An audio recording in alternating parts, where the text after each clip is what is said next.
championships, almost 8,000 rushing. That's why I bank at Colorado Credit Union. That's a weird segue. Colorado Credit Union treats me like a person, not a number. With personal service, great rates, and smart financial advice. And those are just 3 great perks. We can stop with the numbers now. You don't have to be a legend to bank like one at Colorado Credit Union. Visit ccu.org. Terms and restrictions apply. Federally insured by the NCUA. Drivers who switch to Progressive could save hundreds just by bundling home and auto insurance. Because you can't go wrong saving money. Unless you spend it on a guitar, never learn to play it, but lie and say that you did. Then someone hands you a guitar at a party and asks you to play, so you decide to improvise this. Well, don't you know that but that's not it. Dreams are fun and also good. Yep, you can't go wrong. Bundling and saving money with Progressive. Well, depends on how you spend it. Progressive Casualty Insurance Company, affiliates, and third-party insurers. Not available in all states or situations. Join us at Camping World's Red, White, and New Trade event, our biggest trade event of the year, May 14th through the 16th. Trade in your RV and get the highest value guaranteed. Then upgrade for less with new RVs starting as low as $94 a month. Plus, take 25% off select maintenance services. Save up to 40% on camp-ready must-haves. And enter to win a new RV. Don't miss the Red, White, and New Trade event at your local Camping World, May 14th through the 16th. We'll see you there. Stream Stokely and Evans with Mark Schlereth, Dover and Cecil, The Drive, and all your favorite shows on the Denver Sports 104.3 The Fan app. Powered by Advanced Tax Solutions.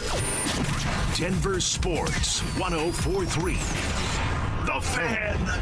Denver Sports 104.3 The Fan presents The Drive with Zach By and Phillip Lindsay.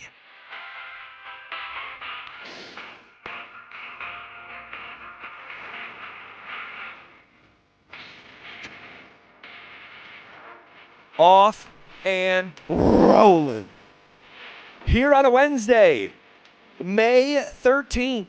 And this is no ordinary Wednesday, as the Colorado Avalanche have a chance to do something for the first time in nearly 2 decades, and that's close out a series in Denver.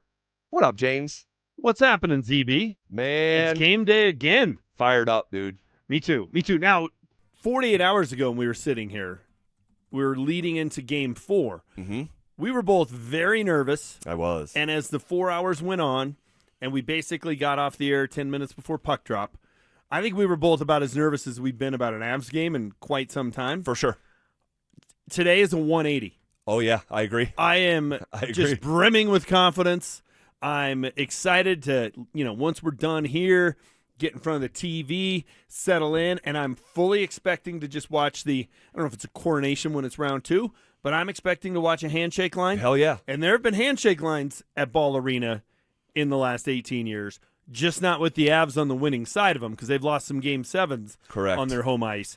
I'm expecting to just sit back and enjoy the moment from about 6 o'clock to 8:30, 9 o'clock. It's going to be a blast. Yeah, and I'm supposed to be going home after this and watching the game, but I'm like, do I spring for a ticket and go to Ball Arena after getting off the air? Really? That's on your I'm potential list here? Yes, and already twice this postseason, because I'm going to every round regardless. I was at game 1, so I checked the box for round number 2, but already twice here, I've waited in one instance 90 minutes before puck drop to buy a ticket. In the other one, maybe it was that mid-morning when the game was 7 o'clock at night. So I have no problem waiting and just watching some prices hopefully drop, fingers crossed. I'm not sure that's going to be tonight, but it's not ruled out, James. It's not ruled out. What can you get in the building for as of right now? Or at least in a decent seat. I think a decent seat to find that. Lower level. Not, I would be fine sitting in the upper level. I would have no problem with that. I just want to be in the building. I don't really care. So I just want to feel the crowd and all of that. But let's go decent seat, lower level. The get-in price, let's start there, is $177. So you can be in the building in the last row for $177. I don't have it in front of me, but judging on I've doing this in years past and going to this very round, sitting in the lower bowl, around $300. Okay, so it's not break the bank, take out a loan kind of money, but it's also not find that the cushions. No. So it's somewhere in between. I'll make a final call on it in the second half of the show. I'll talk to the wife, see what's going on. But yeah, man, closing out a series in Denver, it would be the first time since Game 6 in 2008 against these Minnesota Wild. And it does look like it is going to be Mackenzie Blackwood in net. That's the indication from morning skate. It's usually a pretty damn good indication. So this is going to be the rhythm of this. It's Mackenzie Blackwood until it's not. We think that's going to be the rhythm, and we talked about it a little bit yesterday. And I've been vocal about it. I hate this setup. I don't like when a team doesn't have their guy. They know who's number one. They know who's going to be in the net, barring injury. They don't have him. I think that's a bad recipe. Now, you can get away with it, sort of like some teams can win a Super Bowl without a great quarterback, but it's the exception to the rule. I think the Avs are the exception to the rule. They're the best offensive team in the NHL, the best defensive team in the NHL. We saw in Game 4, when they went 62 minutes of real time without a shot on goal, anybody could have been playing goaltender that night. It wouldn't have mattered. Correct. Not trying to take anything away from Mackenzie Blackwood, because in the last 8 minutes of that game, he was sensational. He was really good, yeah. So I don't like this setup, but if the setup is going to be you're in net till you lose, okay. I kind of like that from the standpoint of it puts the pressure on you. Like, we're not in this thing to win series in 7. You're out there till you lose, and I'm going back to the other guy. Okay, then there's a rhyme or reason. I told you this yesterday too. I don't want it to be Jared Bednar. Oh, he had a conversation with Busey, who looked good at practice, or I was getting off the bus and I was, talking to the two goaltenders, and this conversation went better on the way to the water cooler. But James, it's not actually like or that. He's got his Ouija board up in his room in Minneapolis, and he's figuring it out. Marilette, knock it off. That's not how Jared Bednar is picking his goaltender. I'm going off what he tells us. Use your brain. Use your brain. All right. He's got a pretty good pulse on this. And look, it's not my favorite setup either. It feels like to a certain degree Wedgwood is taking one for the team almost. That old school phrase, like taking one for the team. Like everyone collectively didn't show up. Unfortunately, you're the one that's going to wear it. And do I think it's fair? No. And I'll say this.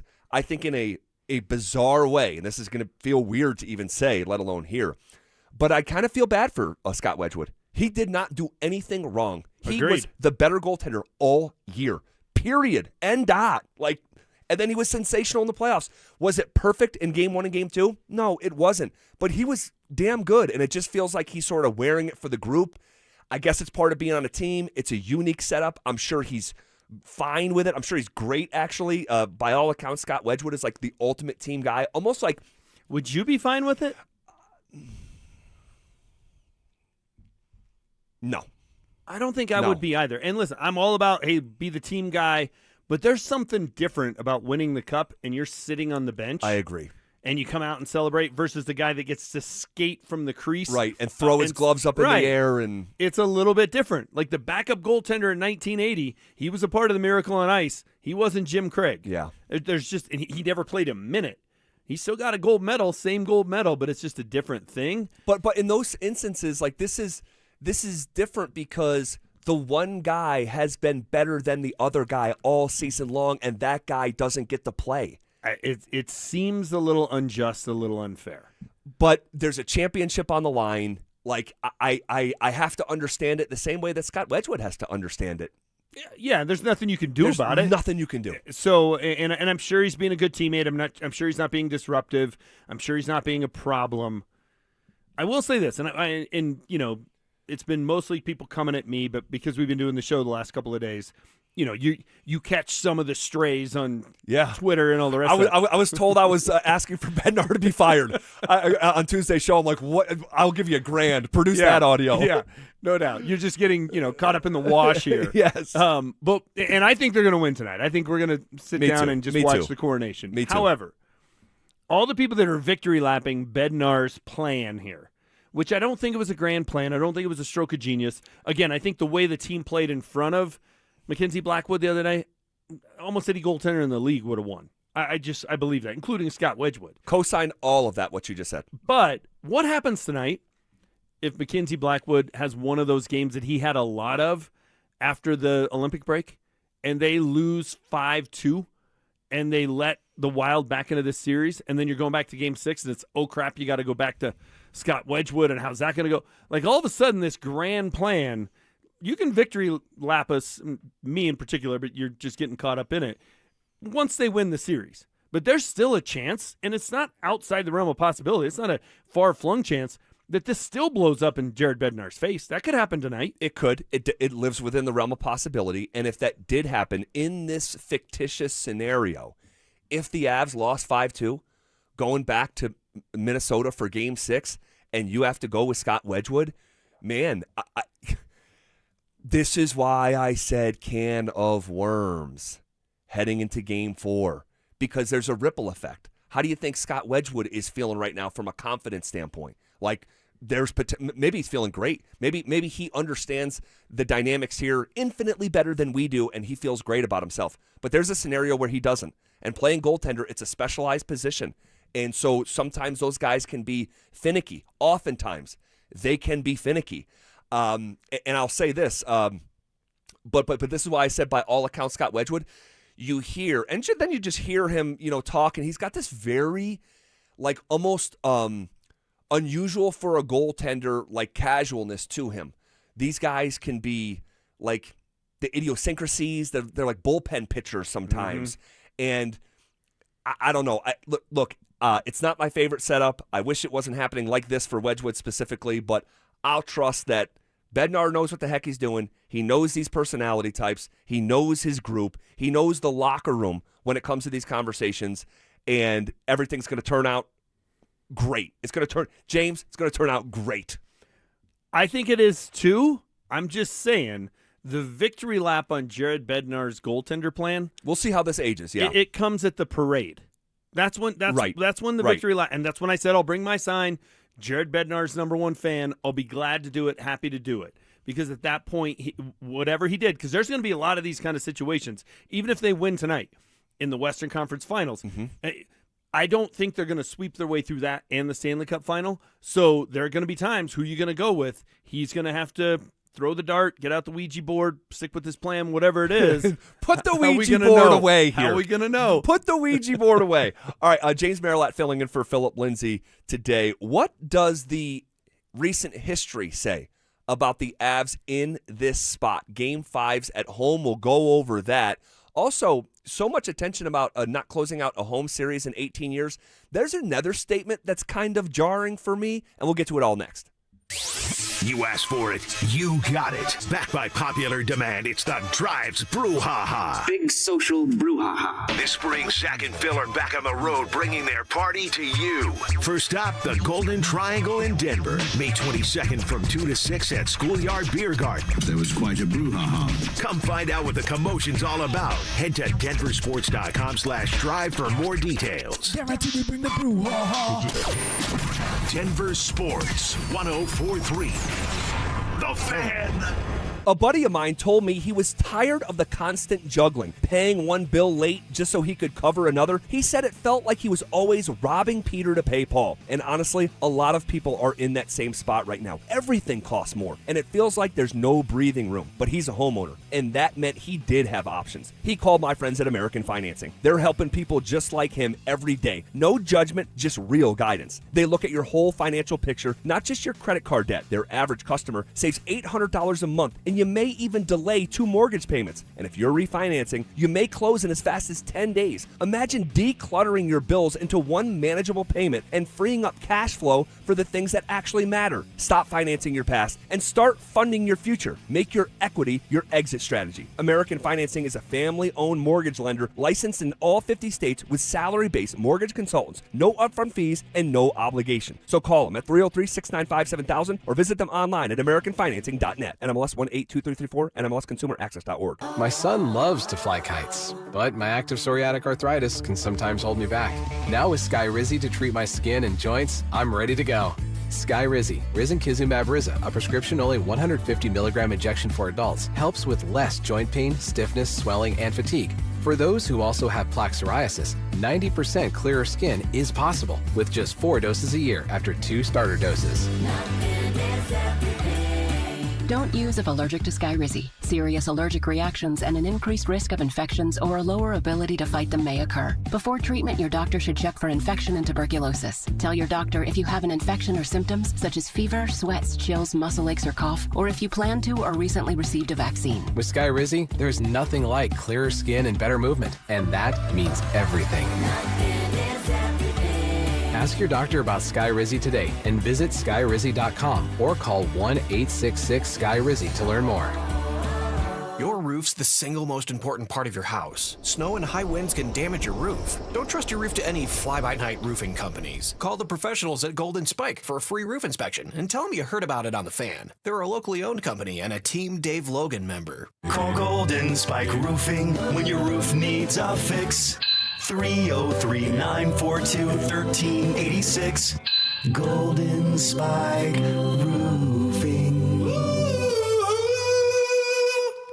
Hey guys, it's Mark Schlereth. Nobody likes talking about this, but if you're a guy over 50 dealing with enlarged prostate, you need to know about PAE, prostate artery embolization. It's minimally invasive, done through a tiny pinhole, and you're back home the same day. Colorado Advanced Endovascular in Lakewood makes it easy. Top-tier interventional radiologist, a comfortable boutique atmosphere, and the kind of personalized care that's hard to come by. They serve the whole metro area. Go to coloradoae.com. That's coloradoae.com. In a city full of choices, your savings destination is Groove Toyota, the oldest family-owned Toyota dealership in the Denver metro. Over 200 pre-owned vehicles in stock, including MPG MVPs and Toyota certified with full warranties. Visit GrooveToyota.com. Don't wait. 50 vehicles priced under $15,000 won't last. Buy today in person or at GrooveToyota.com. Start here. Go anywhere. Offer expires 6/1/26. Not all will qualify. Restrictions apply with approved credit. Call 720-961-4465 for complete details.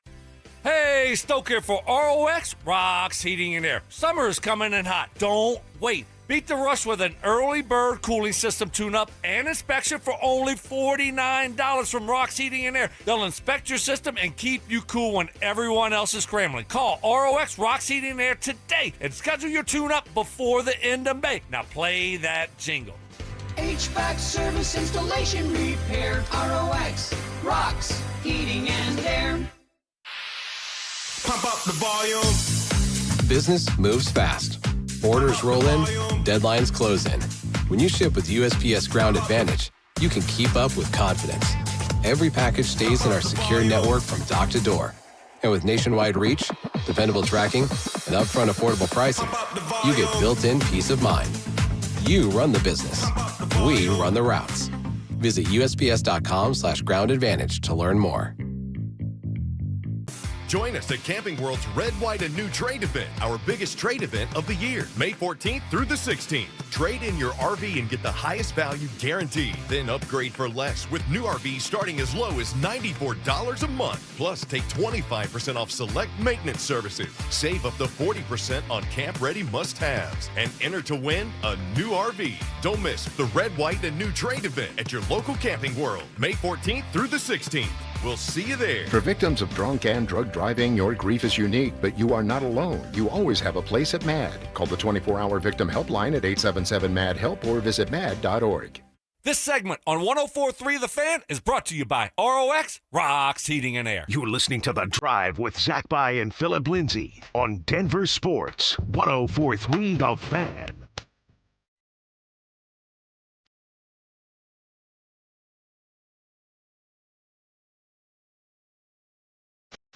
All right, happy hump day to you. Just continuing to look ahead to a massive, massive game tonight for the Colorado Avalanche. A chance to close out a series at home for the first time in 18 years. That feels impossible, but it's true. But here's what else feels almost impossible, James, that I haven't heard anyone say. Now, I don't listen to everything. I can't hear everything all at once, so maybe it was said. I just haven't heard it. You tell me if you heard this sentence. The Colorado Avalanche are trying to get out of the second round tonight for the second time in 24 years.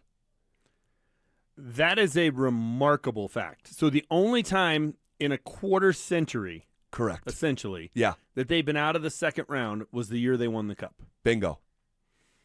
That's boy. They've had a lot of talent, a lot of good teams, yeah, a lot of playoff appearances. I know they had a 6 or 7 year stretch where they were kind of rebuilding. Like they got a lot of guys on this roster right now who were high picks for a reason. They were not very good there for a stretch. But man, in those 24 years, they had to be in the postseason 16, 17 times. Crazy. Only got out of the second round the one time they won the cup. One time. They've been out of the second round one time in 24 years. And for a franchise of this caliber, with the rich history that it has, that feels impossible. I'll bet you the Nuggets, it's not many more than that. The 2009 team that went to the Western Conference Finals with Melo. There's one. The bubble. Which I don't count. And then the year they won the title. Yeah. Because George Karl was famous, and so was Melo for losing in the first round. Over and over and over again. And then this group, for the most part, first and second round, other than the bubble and other than the year they won the title. Isn't that so something? In 50 years, the two Kroenke teams have been out of the second round 3 times. Oh, my God. That's pretty hard to believe. That is nuts. But it also is a good sign. Hey, they win tonight. They get out of the second round. They're going to they're winning the cup. And I believe with every ounce of me that they are. But think about this. I mean, the Nuggets' stature within the NBA is so much lower than the Avs' stature within the NHL. But the Denver Nuggets have made it out of the second round more times in the last quarter century than the Avs. If you said, hey, which team has made it out of the second round more in the last 25 years, the Nuggets or the Avalanche? Yeah. Everybody, especially if they didn't stop and really think about it, would immediately say the Avs. Yeah. That's a remarkable stat. It's nuts. I'm at my kitchen table this morning, and I'm just like going through. I'm like, okay, so like when's the last time they made it out of the second round outside of the 22 season? I just keep going, okay, and another it was year. 2002. Detroit the Red year Wings. after they won the cup, they lost to the Red Wings in 7 when Patrick Waugh gave up 7 goals in the 7th in Game 7. Another unthinkable thing. Yeah, it was. I remember where I was. I was at Mandalay Bay watching it. I'm like, oh, this is going to be great. We got Game 7. Got all the tables, put them together so our whole group could watch it. We went and did something else by the time that first period was over. Like that was, and it wasn't 7 goals. Like, wow, that over 3. It was like 7 goals pretty quick. So wow, second time in 24 years they're trying to get out of the second round. Trying to make it the second time. Done it once in 24 years. Yeah, it's hard to reconcile and make sense of it. But so that's the jarring sentence. In addition to trying to, because earlier this week when we were doing the show and I said first, they're trying to do something in 18 years, win a series at home. That feels impossible. Yeah, I don't know which is crazier. I really don't. That one or the other one. The recent history here, man, James, for whatever reason, Game 5s have been unkind to the Avs. And I can't make heads and tails of it. I really can't. Here's the last time that they were Game 5 at home. Okay, so home Game 5s. It was 2022-2023. First round, tied 2-2 with Seattle, and they lost Game 5.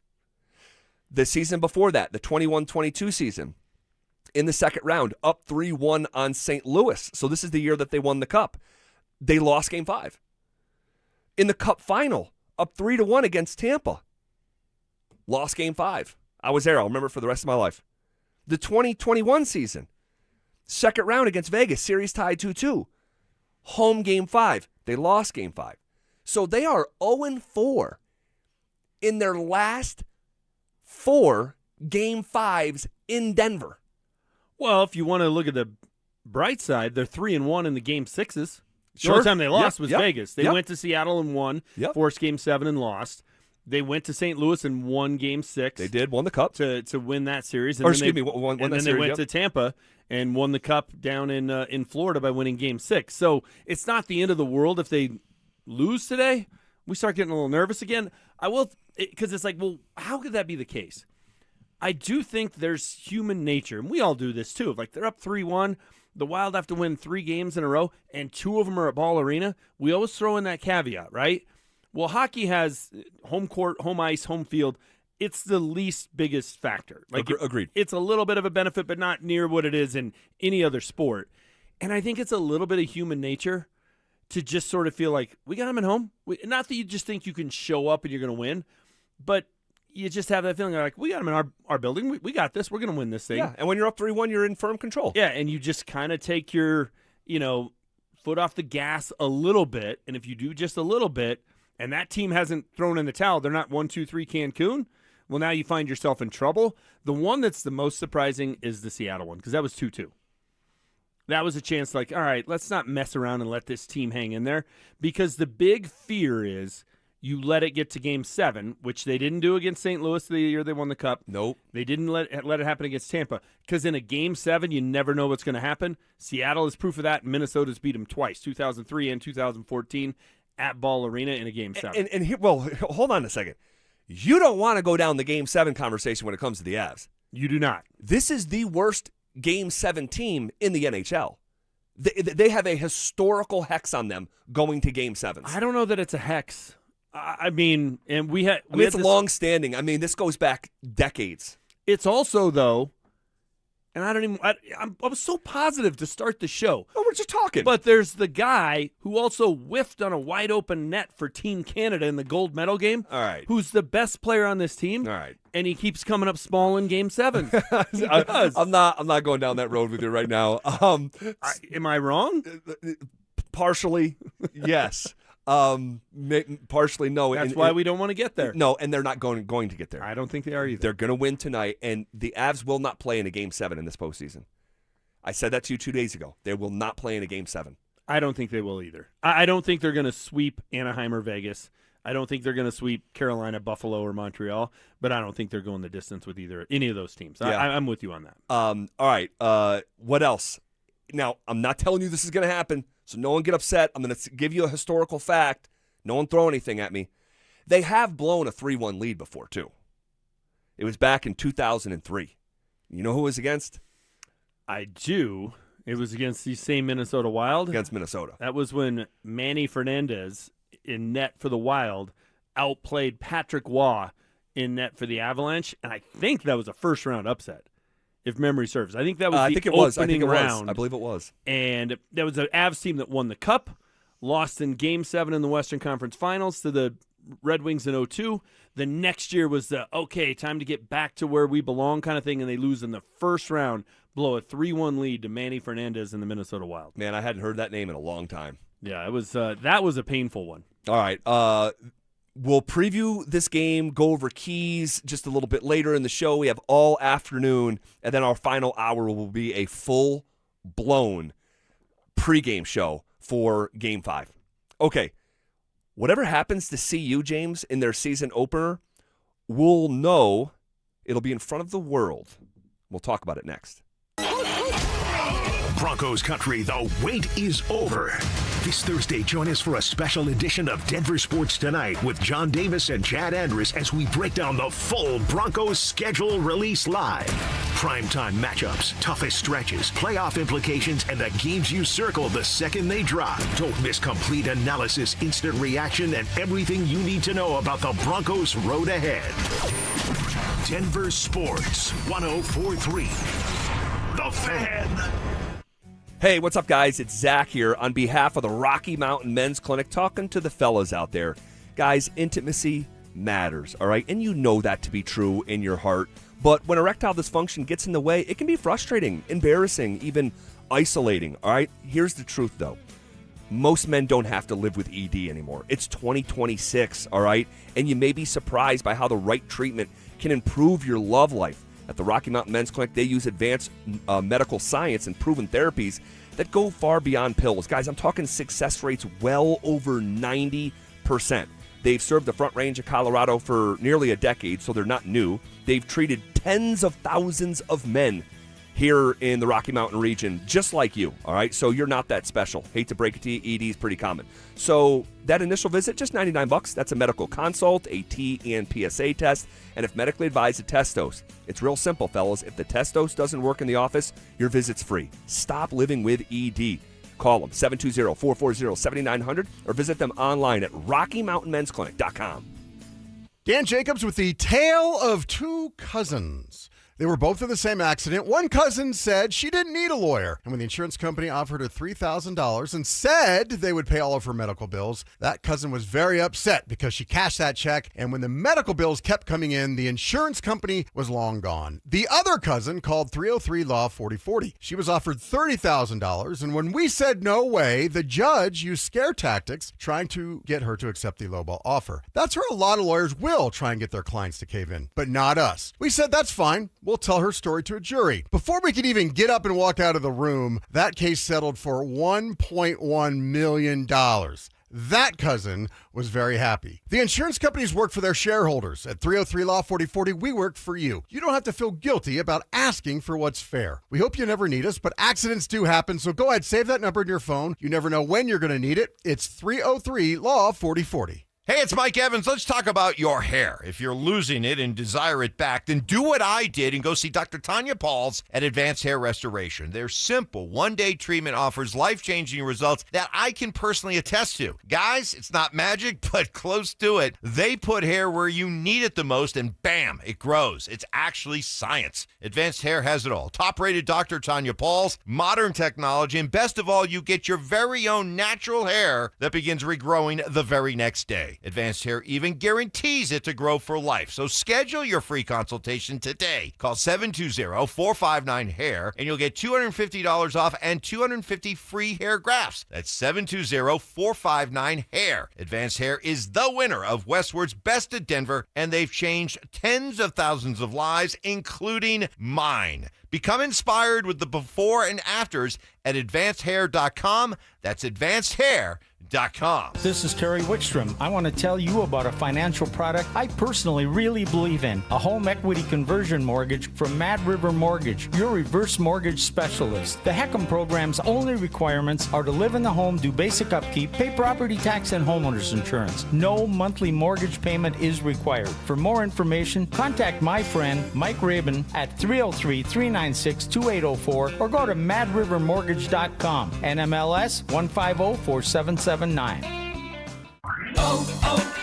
O'Reilly. Stop by the new O'Reilly Auto Parts in Wheat Ridge on Kipling Street behind Natural Grocers now through May 26th for the grand opening sale. Save $2 on all Xerox antifreeze and coolant. Receive 2 times O Rewards points and get $5 back after rebate when you buy $15 or more of select Armor All car care products. Limits apply. See store for details. Stop by your new O'Reilly Auto Parts.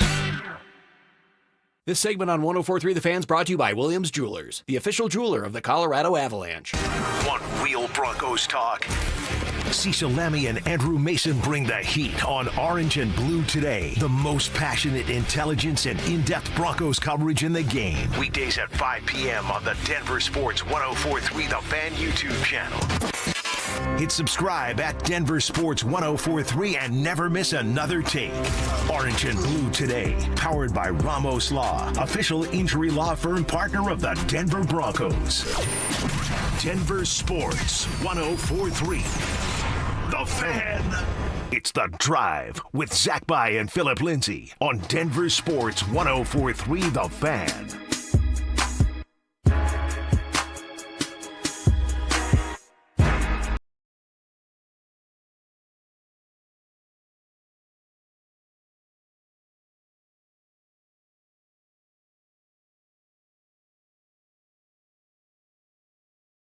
My thoughts here in just a second. But before we do that, guys, spring is back. That means it's time for the Brouhaha. Join us Friday, May 22nd from 2 to 6 p.m. for our first stop at Schoolyard Beer Garden in Denver's Golden Triangle. Only 3 Brouhaha tour stops this year. So make it a priority. We would love, love, love to see you, and I love that spot specifically. James, CU football to open up in prime time on ESPN. It got announced yesterday. 6 o'clock kickoff at Georgia Tech in Atlanta. It is the only Power 4 versus Power 4 matchup that day, and the only one to be announced as a national TV game with the information that we have right now. Are you surprised that CU is still getting a national spotlight like this? A little bit, just because they weren't very good last year. They lost a lot of players. They're coming off a draft in which no buffs were taken in the NFL draft. So it's like, man, that program just feels down.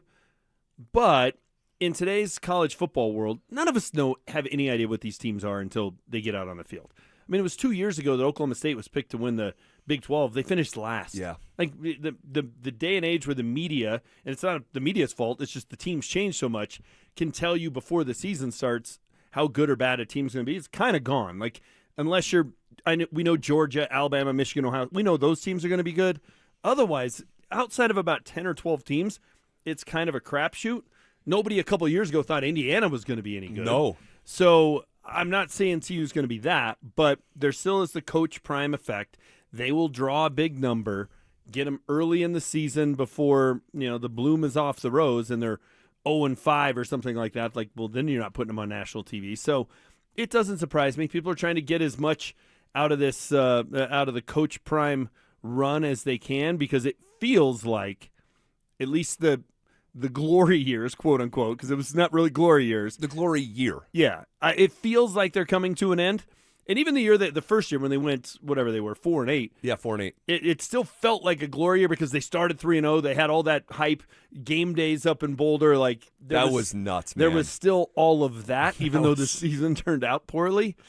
It just feels like, barring something none of us are seeing coming, those days are over. But I could see them putting them on then. It's Georgia Tech and CU. They have a history. They shared a national title back in 1990. Yeah. They played an entertaining game a year ago at Folsom. They did. If you remember, that was a fourth quarter game, and I forget the big, strong running backs. It was the quarterback, actually, that broke away down the right sideline. It was Haynes King. There was just a little opening that formed on the right side of the offensive line, and he took it to the crib. That was curtains for that night. But I'll say this. Brent Key, the head coach at Georgia Tech, is doing stuff at Georgia Tech that no one has done in a very, very long time. That is a legitimate program. At one point, they were the worst Power 5 program in the entire sport, along with Vandy. But that's not the day and age we're living in. His name, Brent Key, has come up for big-time jobs. He has stayed and is doubling down at Georgia Tech. That is going to be a real game. I don't know if the spread's out for that. I'd be willing to bet that CU is like a touchdown underdog, like at least. It's real right out of the gate. What would shock you more with CU? That they're much better than we expect and they're 9-3, or that they're worse than we think and they're 2-10? Which end of the spectrum would be more shocking? It would be more shocking if they were 9-3. Yeah, I think if they were 2-10, which is double-digit losses, is a dismal season. Yeah, I don't think any of us would be that shocked by it. 9-3 would be, that's well beyond a pleasant surprise. Well, I can help you. They're not going 9-3. I don't think they are either, but we don't know anything about this team. We know who their quarterback is. We know who their head coach is. I was going to say, I know who the head coach is. But other than that. Other than the head coach. Well, we don't know the personnel. I mean. Everybody always tells me I'm the guy who wants to fire coaches all the time, and everybody's, Mike Evans and everybody's telling me it's not the coach, blame the players. Okay, we don't know who the players are. Well, I'll say this. I do like the new offensive coordinator hire. I think that's looking at things outside the box, as he has, Brennan Marion, with that go-go offense. And I do like their approach. Now they're hamstrung to the approach because they can't have another approach. They don't have NIL money to give. So the best players in the country are going to get NIL money. And so you say, okay, how can we get these kids? You have to recruit the lower levels, much like the highest level of college football recruits your best players. You have to look at these non-Power 4 schools and even FCS players. Like, who are the best FCS players? So the stars at North Dakota State and South Dakota State and Montana. Who are those best players? Do they want to play in the Big 12? Because that's an allure for someone like that. And so, or you go to the lower level of college football, the non-power, like who's the best players at Buffalo and Akron? Like, you need to try to get those players. That's what they've done this time. For the first time this cycle, that's been their approach. And I actually like it because at least you're going with proven players in college football as opposed to washouts that didn't play at Alabama and Texas, but because they had the logo, we got the guy from Texas. Well, He didn't play. Go get a stud from Buffalo or Akron. I like the approach as well. I don't want the kid who's, upset that he wasn't able to get on the field at Arkansas. I want the kid who's already shown that, hey, you know what, I can play at the college level. And if you not again, I'm not saying it's going to go this way, but that approach is how Indiana got good. Yeah, that's the kind of players they went and got. Yeah, right? Like they're 18 JMU transfers. Exactly, guys who showed, hey, I can play at a high level at that level of college football, and I got something to prove. As opposed to someone who's a highly recruited high school kid who then washed out at one of the quote unquote big boy schools. I think it's a much better approach. Do I think it's going to pay off year one? Not in a 9-3 type of way, but is my shock that CU's national TV week one? No, because one, we don't know anything about the team, and two, Deion is still a story. Coach Prime, it's Deion returning to Atlanta, all those kind of things. There's a lot about it that ESPN can sell. Yeah, there's a good storyline there, especially that last part, Deion going back to Atlanta. All right, what is the latest with the Broncos' schedule? We'll tell you what we know. Plus, history says that if Sean Payton is to win a Super Bowl in Denver, it'll most likely come in the next 2 years. And we'll talk about why next. Summer is calling, and we're sending you to the lake in style. Download the Denver Sports app to enter our Day at the Lake contest for your chance to win everything you need for that perfect lake day. You get 2 paddle boards, 2 chairs, a cooler, pop-up tent, and Bluetooth speaker. Oh, and did we mention you also get a $250 gift card to fill up that cooler?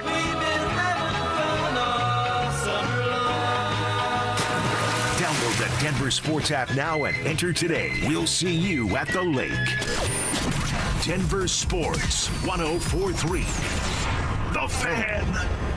Hey, what's up, guys? Zach here. If you're looking for the ultimate place to post up for a big game, you have to make it to Basketball Social House Bar and Grill in Centennial. It's your headquarters for every upset, every buzzer beater, every power play. That's right, all the games are on at the Basketball Social House. Guys, the place is unreal. Award-winning food and drinks, including a brunch that you have to try. But it's not just another sports bar. It's the first of its kind sports bar and entertainment experience. Literally the only one like it in the world. And listen, you don't have to be a hooper to love it. The vibe, the energy, the menu, it's all next level. But if you do want to play, you can book your own private basketball suite with a court, lounge seating, music, TVs, the whole deal. Perfect for watch parties, team hangouts, or just leveling up your night.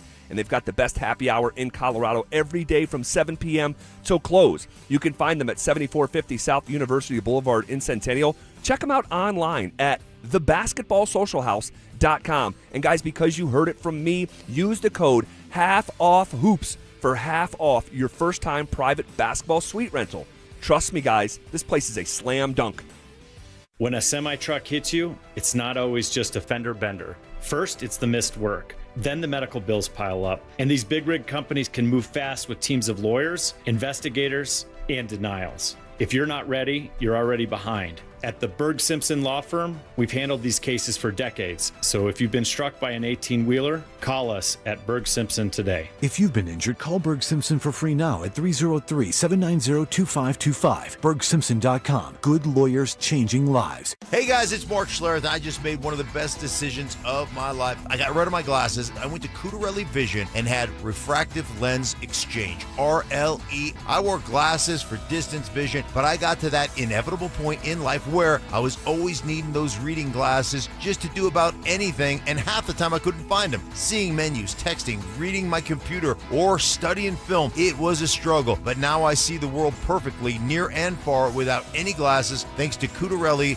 Vision RLE, the perfect permanent solution to spending your good active years not needing reading glasses. And here's the cherry on top. You'll never develop a cataract. Dr. Cutarelli is Colorado's most experienced with over 90,000 vision correction procedures. You can trust him to know if it's the right time for you and RLE. Schedule your free Zoom consultation at coloradorle.com. Cutarelli Vision, RLE, no readers, glasses, or contacts, or cataracts. coloradorle.com. Lowest rate for life. It's our trademarked and most innovative product in the entire mortgage industry. Lock in your savings today, and if rates fall in the future, even as little as 0.5%, we will redo your loan with no lender fees and no appraisal fee. Always have the best rate and maximize your savings. It's only at U.S. Mortgages, and our number says it all. 303-LOW-RATE. That's 303-LOW-RATE, or online at usmloan.com. All loans subject to approval and change. License number 392126. In a city full of choices, your savings destination is Groove Toyota, the oldest family-owned Toyota dealership in the Denver Metro. Over 300 new Toyota Tacomas, only $399 a month lease. Visit GrooveToyota.com. $399 a month Tacomas, built for the Rockies. Priced for you. Buy today in person or at GrooveToyota.com. Start here, go anywhere. Closed and lease for 36 months with $32.99 due at signing. Zero security deposit. Unapproved credit. Call 720-961-4465 for complete details. Offer expires 6/1/26. When disaster hits your home,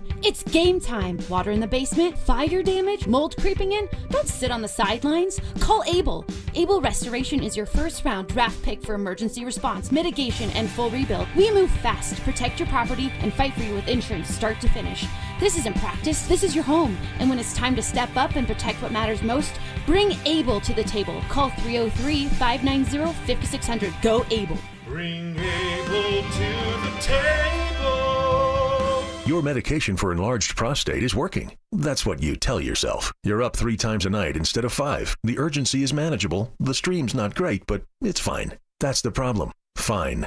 Enlarged prostate, or BPH, doesn't pause because the medication takes the edge off. The prostate keeps growing. The bladder keeps working harder. And over time, those changes can be harder to reverse. But surgery? Not for you, right? Aquablation is not the surgery you're picturing. It's the only ultrasound-guided, robotic-assisted therapy for enlarged prostate. Don't wait until things become unbearable. Find an Aquablation urologist near you. Call Aquablation Denver at 720-637-9567. 720-637-9567. That's 720-637-9567. All surgical treatments carry risks, and results may vary. Side effects may include urinary symptoms, mild pain, ejaculatory dysfunction, or infection. In rare cases, complications to the urethra and rectum may occur. Aquablation therapy may not be right for everyone. Talk to your urologist to learn more. Visit aquablationdenver.com. KKFN and KKFN HD1 Longmont, Denver.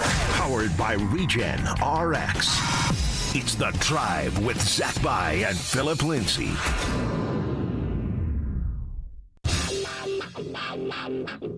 Leading off with the big story of the day, here's The Drive with Zach By and Denver, Colorado's own Phillip Lindsay.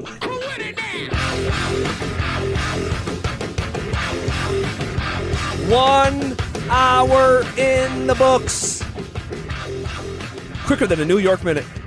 Hanging out with you here on a hump day as we are just a little over 3 hours from the puck dropping at Ball Arena for a massively important Game 5 where the Avs can shake hands with the Wild, send them back to Minnesota, and win a series in Denver for the first time in nearly 2 decades.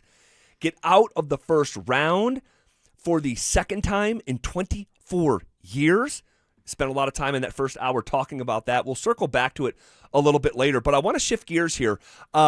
We are still waiting for details of the schedule to come out. We know it's Arrowhead Week 1. I have a couple facts about that game I'll share with you here in just a second.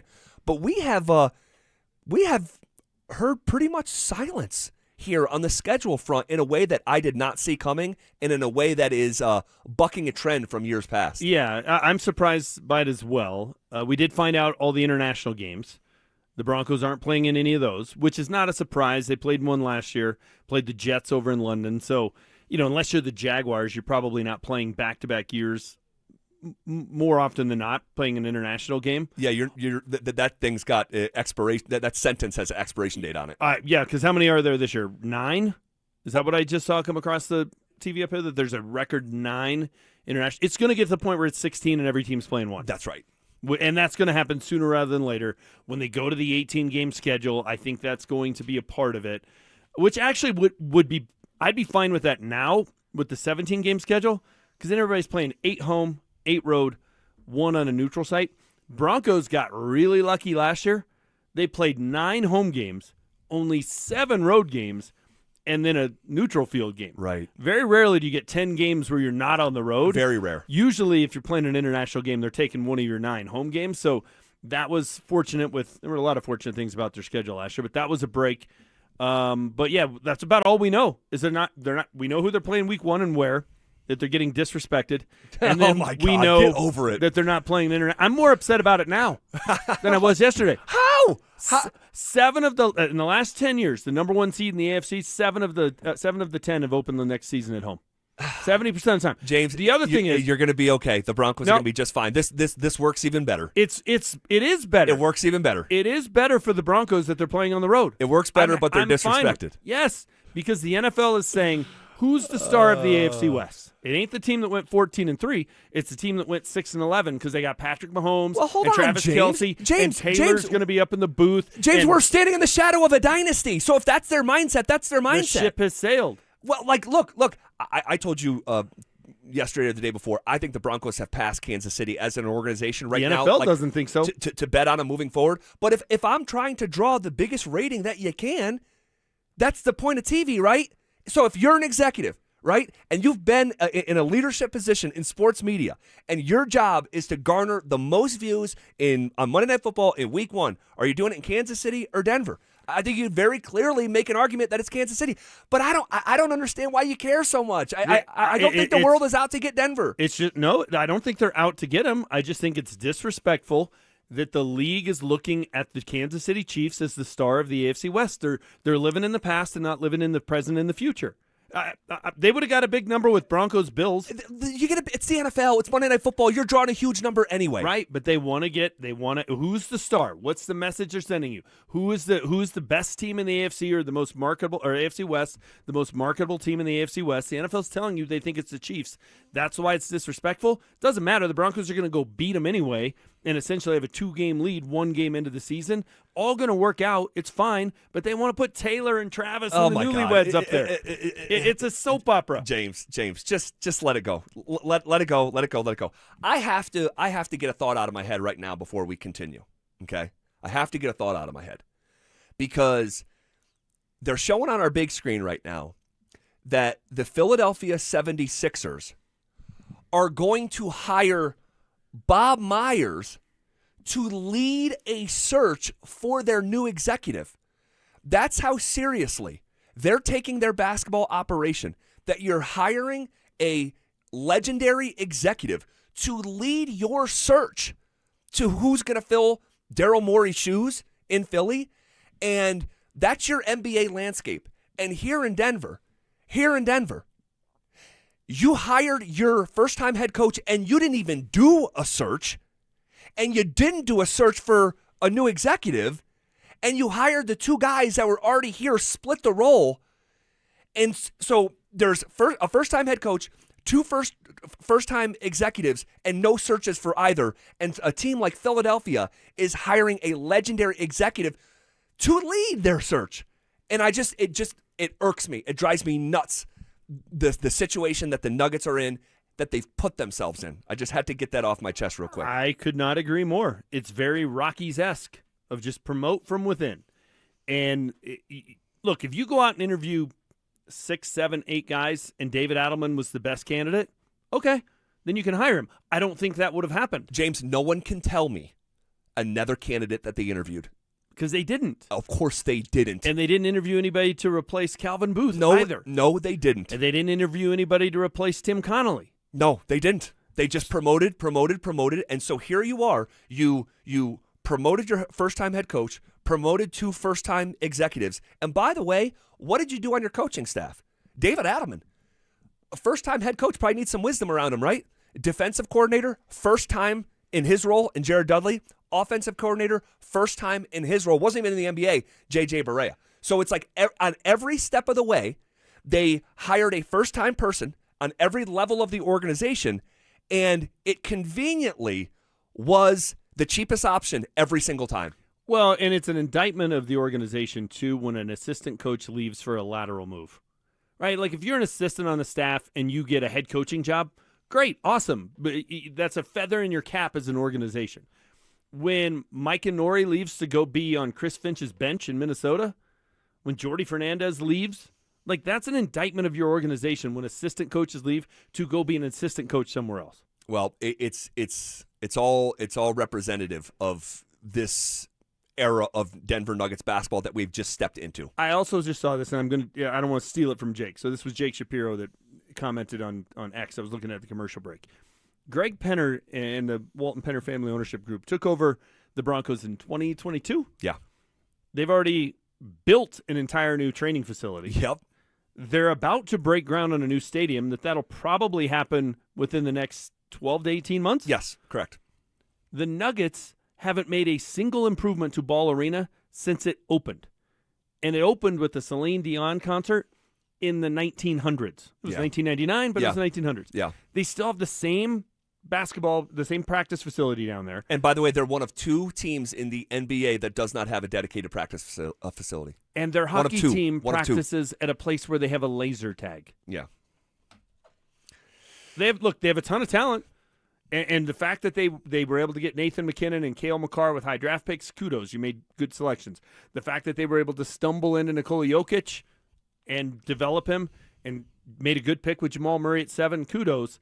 But the fact that they've had one Avs team get out of the second round in 24 years and 3 Nuggets teams in that same time span with a lot of talent rolling through here, part of it is, hey, what are you spending on head coaches? What are you spending on training staffs? What are you spending on assistant coaches? The margins. What are you spending on training facilities? And that's where they depress like the value of everything. They just don't meet the industry standard, quite frankly. When you're one of 2 teams in the entire league that doesn't have your own practice facility, and you're the only team in the entire NBA that every player on your team doesn't have their own basket in the facility.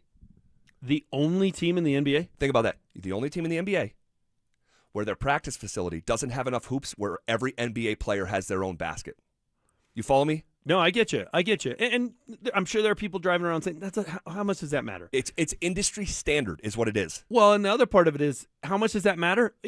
Maybe if it's just a little bit, right? But if you do a little bit on a bunch of different things, that adds up to a lot at some point. Yes. And that's where other teams are getting goes from a slight advantage to a pretty big size advantage over you, and that starts to catch up to the Nuggets. And this is where the advantages are going to be with the Denver Broncos in the coming years, winning on all the margins. There's no salary cap for coaches, right? Like, you think about, they wouldn't have been able to hire Sean Payton when they were being run by a trust.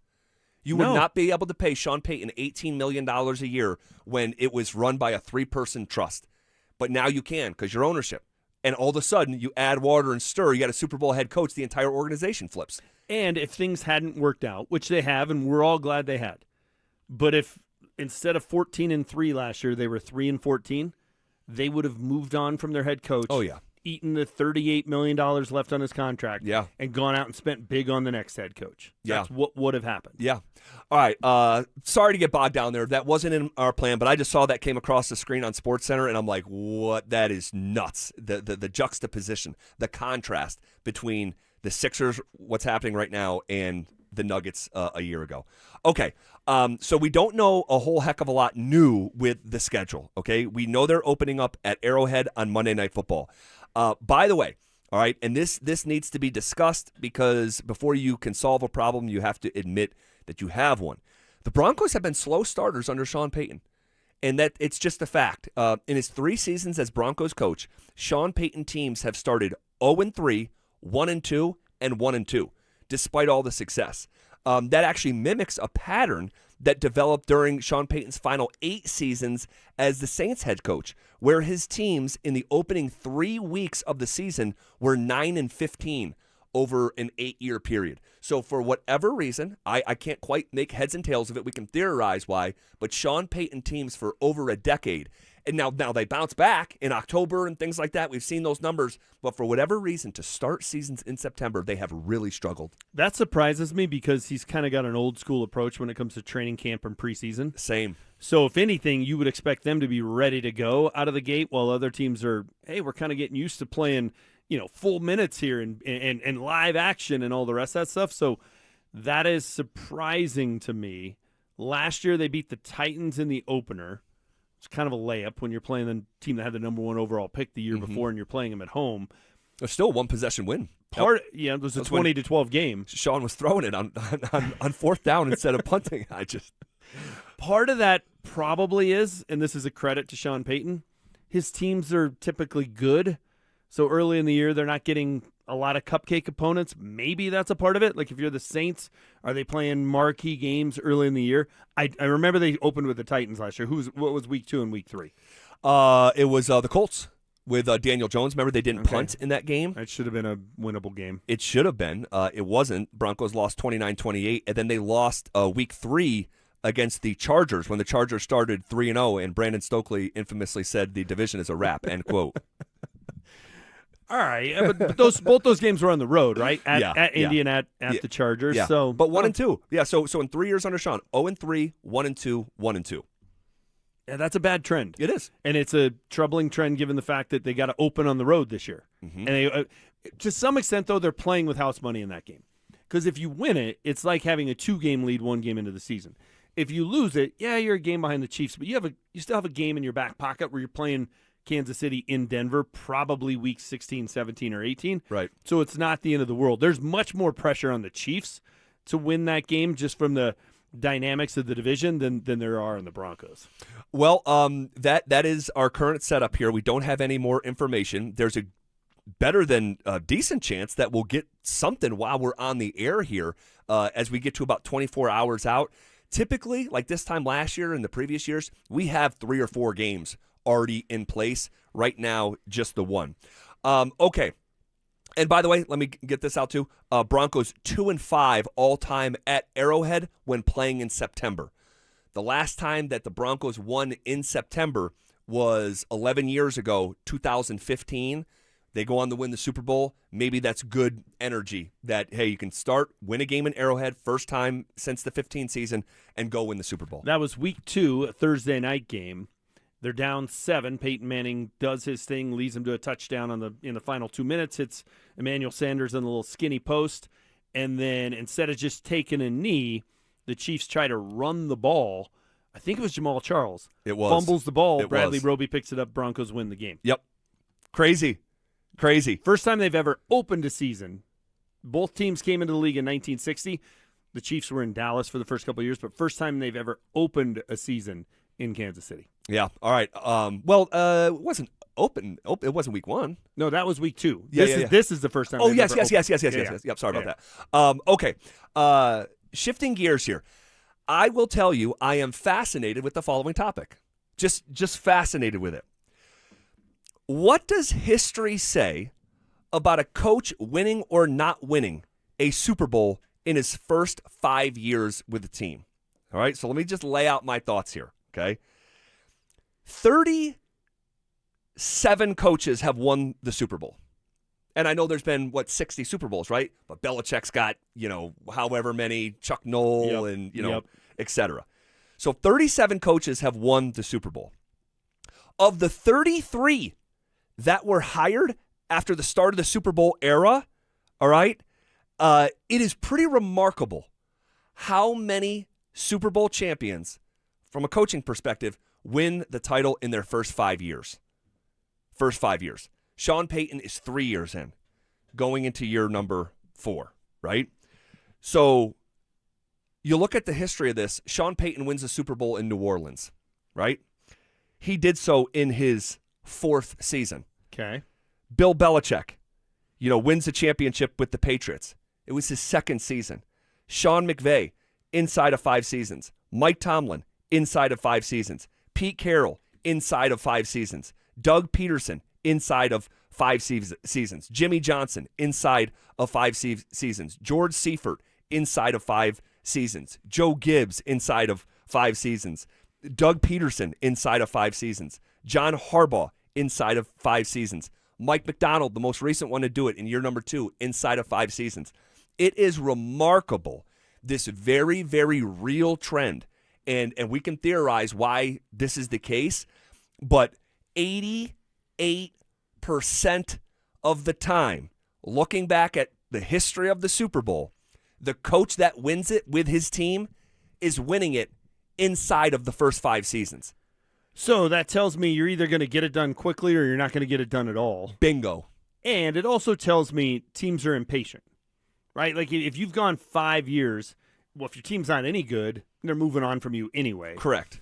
And if you're knocking at the door, that just kind of ratchets it up a little bit of, hey, is this guy going to be able to get us over the hump? It's the conversations we've had, prior to the Avs winning the Cup with Jared Bednar, about Michael Malone. Like, is this the right guy to get us there? Because they're knocking on the door.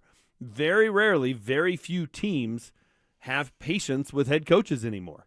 And now I kind of see why. Because you either get it done quickly or you don't. But it's not even just the landscape of this era. This is a long-standing, back to like single-digit, like Super Bowl 7, Super Bowl 8, Super Bowl 9. Like it's such a tangible history that, for one, I didn't quite realize. Dante brought this up maybe 5 months ago. Someone from the Associated Press had some tweet leading into the Super Bowl, and we talked about it yesterday off the air, and I'm like, I'm going to sit down and do a dive into this. And it's just remarkable. Like, you can find someone like Andy Reid, who wins his first Super Bowl in Kansas City in year 7. He is very much the exception. The rule is 88% of the time, over a 60-year period, you're getting it done in the first 5 seasons. And I think it's convenient that Sean Payton going into year 4 and then year 5, it's the last 2 years also on Bo Nix's rookie contract. And the fact that those two things actually line up is incredibly convenient given the historical benchmark of this really unique stat. It's all the more reason I don't think he's going to be in Denver beyond this contract. I think he has this 5-year window. Go turn this team around. Go get a Super Bowl. Go become the first team to ever win a title with 2 different teams, a Super Bowl title with 2 different teams. And if you get beyond that 5 years, you get into a second contract, based on the numbers you just told us, the odds are it ain't going to happen. Right. The odds are it's time to move on to Davis Webb or whoever it is. Right. Historically, that's been the case. And that's why I look at somewhere like Buffalo, Sean McDermott, right? Like, what is the chances you're going to get it done in year 9, right? It's like probably not going to happen. Here's what I find just wild. You know how many coaches, you know how many times it's happened where a coach has won a Super Bowl in his 6th year? Just once. 7th year? Just once. 8th year? Just once. 9th year? It's never happened. 10th year? It's never happened. 11th year? It's never happened. 12th year? It's never happened. 13th year? It's never happened. So at this point, with a 60-year sample size, I'm not telling you it's written on tablet stones carried down from Mount Sinai, right? It's not a commandment. But with history that real, I think it means something. It means something to me anyway. And so in some ways, yes, you can find anomalies. But in some ways, it's like Sean Payton kind of, given this history and given Bo Nix's rookie deal, kind of on the clock here over the next 2 years. Yeah, and you could apply that to other coaches around the league, and we're so close to it here, that kind of sounds silly that he's on the clock. They just went 14-3 with the number 1 seed. Right. Won the AFC West for the first time in a decade. Right. It seems strange to say, but if you think about other coaches that would be in that category, like Dan Campbell up in Detroit. Right. It does kind of feel like the window's closed on the Lions. Yes, I agree. Or closing. Yeah. It's not as open as it was. But the pressure's going to mount with each passing year if they don't get it done. Yes. Which is strange in Detroit because expectations were so low, but it does. As you find success, all of a sudden the bar gets raised. Kyle Shanahan would be in that category. Exactly. I thought of him this morning too. Like, you probably missed your big boy window. Yeah. Buffalo, probably missed your big boy window with McDermott. A guy like Zach Taylor. Yeah. Right? You've got Joe Burrow. Yep, he's been banged up a lot. You got to a Super Bowl, but you start to look at it. Now, the Bengals are cheap, but every other owner in that situation would look at it and say, hey, we hit our ceiling with Zach Taylor, and he did a really good job of developing Joe and getting us that high, but to get to the next level, we need something else. That's the other reason these conversations come up, because all of those guys, Dan Campbell's done an amazing job in Detroit. Yep. Kyle Shanahan's done an amazing job in San Francisco. Yep. Zach Taylor, considering it's Cincinnati, has done an amazing job there. He has. And all the injuries and everything else. And I would say all three of them, you could see these conversations start to happen this year for Zach Taylor. For sure. But in a year maybe for Dan Campbell, maybe in a year or two for Kyle Shanahan, it makes sense, and it's not beyond the realm of possibility that Sean Payton's in that exact same situation. Yeah. Which is why I think it's weird that we haven't heard anything on contract anyway. I don't think it is. But at the end of this season, they're coming off a 14-3 season. Odds are they're going to take a step backward. They may still, they're going to, more likely than not get in the playoffs. They may still win the AFC West. But do we really think they're going to win 14 games again with this schedule? No, they won the most games by one possession in the history of NFL football. That is screaming regression is coming. Okay, so if they regress to 10-7, 11-6, yeah, and the Chargers win the division, do you hustle up and give Sean Payton a new contract at that point? If you're Greg Penner? That's a good question. That's unique, but very realistic. It's more likely than not that that's the situation they're going to be in. Well, you could win the division at 11-6. You could. I mean, I don't believe Kansas City and LA are both going to win 10 games. I think one of them is going to win more than 11 games. So I think to win this division, you got to be 12 and get some tiebreakers. 13 or beyond, you're going to win it like they did last year. Sure. So if they win 11-6 is still a really good year. But if you're the 6th seed, if you're the 7th seed, if you're playing at Houston in the wild card round, are you going to break the bank and, hey, here's another $100 million for 5 more years of that? I don't know that you're doing that. I mean, you say 5 more years of that. It was the worst era of Broncos football, and it's been nothing but great since he came here. I mean, I don't know. The 8-9 was great, but I mean, you're coming off a 5-win season. It was a step in the right direction. It was a massive step in the right direction. He had a terrible play call on Christmas Eve. Otherwise, they go to the playoffs. I got it, but you went from a 5-win team and then competing for a playoffs in week 17. So if you're Greg Penner, you do give him 5 years, $100 million. If they go 11-6 and it's play in the wild card round. It's a conversation because this goes back to what is that relationship like, and we have to remember, and I know you do, that Sean Payton was not the first or second choice here, and so You're entering this new era of Broncos football, new stadium and all that. Will it still be Sean Payton at that time? I mean, that's we'll see. We'll see. But here's what I know: this history, this you either get it done in your first 5 years or you don't. I mean, it's pretty remarkable. You go back to Weeb Eubank for the Jets in Super Bowl III inside of 5 seasons. Hank Stram with the Chiefs inside of 5 seasons. Super Bowl IV. Don Shula inside of 5 seasons. Tom Flores with the Raiders, Super Bowl 15 inside of 5 seasons. Bill Walsh inside of 5 seasons. It goes like that over and over. There's a very rare, and I mean rare, 12%.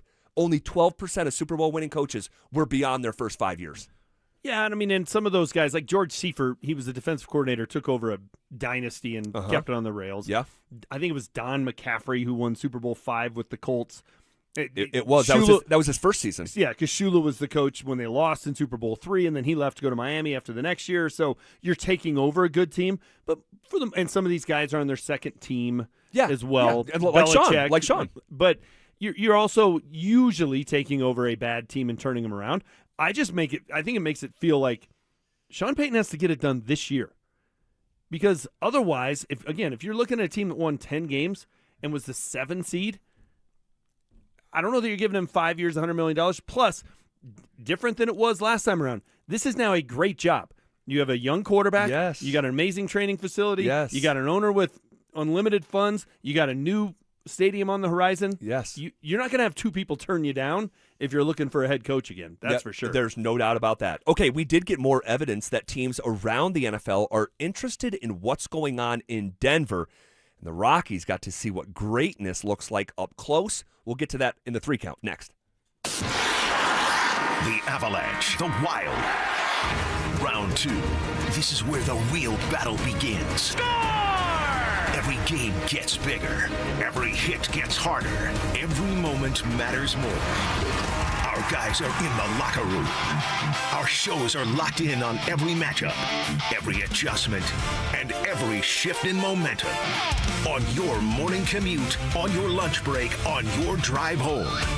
Our shows have you covered from puck drop to final buzzer and everything in between. Denver Sports 104.3 The Fan. Denver's playoff headquarters. Hey, what's up, guys? It's Zach here. On behalf of my friends at American Financing, guys, people are living paycheck to paycheck, and everything just feels more expensive. If you're a homeowner, there is a way out. And American Financing is helping people just like you every day. They're not going to judge you. They're here to help you look at your whole financial picture, not just your credit card debt. Imagine decluttering your monthly bills into one manageable payment. Imagine freeing up cash flow for the things that actually matter. Their average customer saves $800 a month, and you may even delay 2 mortgage payments. And if you're refinancing, you may close in as fast as 10 days. Stop financing your past and start funding your future. Make your equity your exit strategy. American Financing is a family-owned mortgage lender, licensed in all 50 states with salary-based mortgage consultants, no upfront fees, and no obligation. So call them at 303-695-7000. That's 303-695-7000, or visit them online at americanfinancing.net. NMLS 182334, NMLSconsumeraccess.org. We're living through a monetary crime scene, and your IRA or 401k is a key victim. Hi, Dr. Ron Paul here. In 1971, gold was $35 an ounce. After the dollar was cut loose from it, inflation soared. And in just 9 years, gold hit $850. People who diversified into precious metals survived and thrived. Today, we're in a worse position because we face inflation and massive debt. Fortunately, gold is still an option. My trusted friends at Birch Gold Group can help you own gold inside your retirement account without penalties or taxes. Start now by getting a free info kit on gold. Text the word SECURE to 989898. We're facing the same monetary chaos as the 70s with significantly more debt. Get your free info kit from Birch Gold. Just text SECURE to the number 989898. Women go through many changes in their lives. And we believe each milestone matters. That every new candle represents another step in your story. Our healthcare experts support women at every stage of life. Because each chapter deserves to be celebrated. Women's health. Nurture what's next. Find care near you at mountain.commonspirit.org. Common Spirit Health. Human kindness lives here. When you've been hurt after a traumatic car crash, you don't need a sales pitch from an attorney with big promises and a loud voice. You need a team who fights for real results fast. That's why so many across the country choose the Berg Simpson Law Firm. Berg Simpson is nationally recognized, but is local right here in Colorado. So give us a call and let our team fight for the results you deserve today. If you've been injured, call Berg Simpson for free now at 303-790-2525. BergSimpson.com. Good lawyers changing lives. Brandon Stokely here from my friends at Roller Auction. Do you have items you're looking to sell? Since 1976, Roller Auction has been conducting commercial and industrial auctions for Colorado government agencies, Fortune 500 companies, small business owners, secured creditors, individuals, and more. They have a large marketplace to showcase your assets, so don't wait. Visit rollerauction.com for a free consultation and turn those items into some cold, hard cash. Again, go visit them at rollerauction.com. That's rollerauction.com.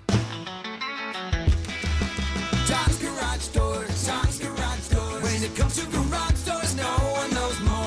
I started my first business at 12 years old, mowing lawns for about $5 a yard. I thought I was crushing it until my buddy down the street undercut me by $2. But he didn't just cut the price, he cut corners too. That's when I learned if you do the job right, people trust you, and integrity beats profit. People care more about how you show up and whether you do what you say you're gonna do. Hi, I'm Tommy Mello, owner of Don's Garage Doors. From garage door repairs to upgrades, we show up, we crush it, and we stand behind every job. We only use the best parts, and the spring's guaranteed to last a lifetime. Because when you care about the people you serve, you work harder, and it shows. From repairs to upgrades, call Don's Garage Doors today or schedule online at donsgaragedoors.com. And yeah, we still beat the other guy. Tom's Garage Doors, Tom's Garage Doors. When it comes to garage doors, no one knows more. Matthews Fine Watches and Jewelry buys, sells, and services pre-owned Rolex, Cartier, and all luxury Swiss watches. So if you're looking to make a change in your watch collection or just looking to sell, come to Matthews Fine Watches and Jewelry. Matthews Fine Watches and Jewelry, located in the Highlands Ranch Town Center or online at MatthewsFineWatches.com. Dental phobia? Consider sedation dentistry with Clarkson Dental. Their highly trained team will lead you through an exceptional dental experience from that first fearful call all the way through to aftercare. Call the most experienced sedation dentist and staff. Clarkson Dental, ColoradoSedation.com. O'Reilly. Stop by the new O'Reilly Auto Parts in Wheat Ridge on Kipling Street behind Natural Grocers now through May 26th for the grand opening sale. Get a $15 O'Reilly gift card after rebate with the purchase of 5 quarts of Mobil 1 Full Synthetic or Full Synthetic High Mileage Motor Oil for $35.95. Plus, buy one, get one free Coca-Cola products at your new O'Reilly Auto Parts. Hey, what's up? It's Zach here. And if you're looking for your new go-to spot in Centennial, the Basketball Social House is it. Award-winning food and drinks, an incredible weekend brunch, and a brand new sports bar entertainment space where you can catch every Colorado game. Even if you're not playing, it's a great hang. But if you are, their private basketball suites are unreal. Full court, lounge, music, TVs, the whole setup. And because you're hearing this from me, get half off your first private basketball suite rental. Just use code HALFOFFHOOPS. Trust me, you're going to love this place. Want to partake in our contests? Check out the rules at DenverSports.com. Every day at 3:30, the drive comes off the top rope to hit you with a 1, 2, 3. Finally, the Rock has come back to Denver. Tape your wrists, stretch your spandex, and oil your hair. Here's Zach and Phil with today's 3 count on the drive. All right, let's come off the top rope with it! All righty. So I said going into the previous break, Mr. James Marilat filling in for Phillip Lindsay today, we got more evidence that teams around the National Football League are interested in what's going on in Denver, Colorado. Broncos assistant general manager Reed Burkhardt is one of the candidates for the Minnesota Vikings general manager vacancy. This is this was not happening 5 years ago. No. But it seems like every offseason there's something like this now happening. Yeah, and it makes sense, right? If you look at the Broncos' draft history under George Payton, even though his first 3 years he had some blunders when it came to head coach hire and the Russ trade and the Russ contract, their drafts were still pretty good during that stretch. So they've really for 6 years been solid in the draft. So you look at it and say, well, who's been with him during that time? Who's been in the pre-draft preparation, kind of learned the process? Who's been in the war room, figuring out, hey, how do we work our board? How do we make our choices? How do we know when to move up and down and just kind of all the intricacies? Yeah. It makes sense. You're trying to find someone else, some other team who's had success, and then you try to tap into it. Now, George would have made more sense for the Vikings, right, to come in here and poach him because he's been in that top seat. Yeah. But if you can't get him, then I guess his right-hand man is the next best way to go. But we've seen this before. Darren Muji went to the Jets. That's right. Gosh, I'm blanking on. He interviewed for their head coach for their GM job when George got it. He left and went Brian Stark. Brian Stark, yeah. Brian Stark now is in Vegas. That's Went to the Raiders to be, got a promotion to go there. So, yeah, it's the price of success. When you have success, teams are going to kind of come in and try and tap into that. If you win a Super Bowl, people raid your roster. If you're a good team, they raid your coaching staff. If you have good drafts, good free agent classes, they raid your front office. It's a compliment to the Broncos. You hate to see it happen. Continuity's a good thing. Yeah. But, good for them. It's a compliment, I'll put it that way. It is. It's just baked into success. And it was Davis Webb a couple months ago. Like, people pulling at him left and right. So, yeah, this is all a very good thing. Well, and it's the reason why it was the smart move to move on from Joe Lombardi and put Davis Webb in that spot. Because despite all of their success, Joe Lombardi wasn't getting any head coaching interviews. No. So that tells you what the rest of the league thought about, one, what his role was with the Broncos, but two, just sort of what he was in the coaching ranks. A guy that's in his 50s, and he's a part of a team that went 14-3, and he's getting no interviews. Okay, you got to keep the guy that's on the rise, as opposed to the guy that looks like he's probably plateaued. Yeah. All right. Well, we'll see what happens with this this next step with assistant general manager Reed Burkhardt, and we'll follow that sort of Vikings GM search pretty closely. Next in the 3 count. 1, 2. All right, Paul Skeens, man, we were watching this with one eye yesterday when we were on the air. He held the Rockies without a hit through 6 1/3 yesterday. My goodness, strikeout after strikeout after strikeout. You talk about just like worth the price of admission watching that guy pitch a baseball. That was pretty. It was like almost like a. Not a true litmus test because we know where the Rockies are, all right? But it was alarming to see the difference of that caliber of pitching against this roster, and they were humanized to a degree, if not humiliated. Yeah, I mean, you don't always have to make Cy Young look like Cy Young, but the Rockies seem to find a way more often than not. He does that to a lot of teams, though. I get it. But, boy, that 6-6 start feels like a long time ago. The Rockies are 10-20 since then. Yeah. They're 2-9 in their last 11 games. Yep. And they just look like they look like the same old Rockies yesterday. I get it. They were going up against a great pitcher. There are very few pitchers in baseball now and over the course of the last 25 years that you're like circling the date of when their team is in town, and hoping he gets a start during that stretch. I mean, there have not been a bunch of them, but he's in that conversation. Yeah, it's him, Ohtani. I mean, I'm talking about right now. Yeah. Who's worth the price? Like, yeah, those two, maybe one or two others, but that was incredible. 10 strikeouts yesterday. Didn't walk a single batter. I mean, in my lifetime, like I go back to like, yeah, if I had a chance to see Nolan Ryan pitch. Nolan, prime Pedro. Sure, okay. Prime Roger Clemens. He would be in there. He would be in there for sure. Prime Randy Johnson. But it's a handful. It's a handful, yeah. And he's in that class. And typically speaking, like, Greg Maddux would have been, but he's not the overpowering, dominant guy who's going to just be we may see a no-hitter, even though he probably had as good a chance as any of those other guys other than Nolan Ryan. But it just didn't feel like it because he wasn't the fireball guy that you're going to see him strike out, double digits. Paul Skeens is in that conversation already. He is. Really, really fun to watch, not necessarily through the lens of the Rockies. Next in the 3 count. 1, 2, 3. All right. Man, did you see Dylan Harper last night for the San Antonio Spurs? Are you kidding me? Like, this young man, he's a 6'5", nearly 6'6" point guard. An athletic marvel. He was a 2nd overall pick. I remember watching him at Rutgers going like, oh my goodness. And what he did, man, this guy, he is averaging 15 points, 6 rebounds, and almost 3 assists off the bench in the Western semifinals. He's also one of the best defenders in the NBA. He looks like a future 7 to 8 year All-NBA player. So young, James. He's 20 years old.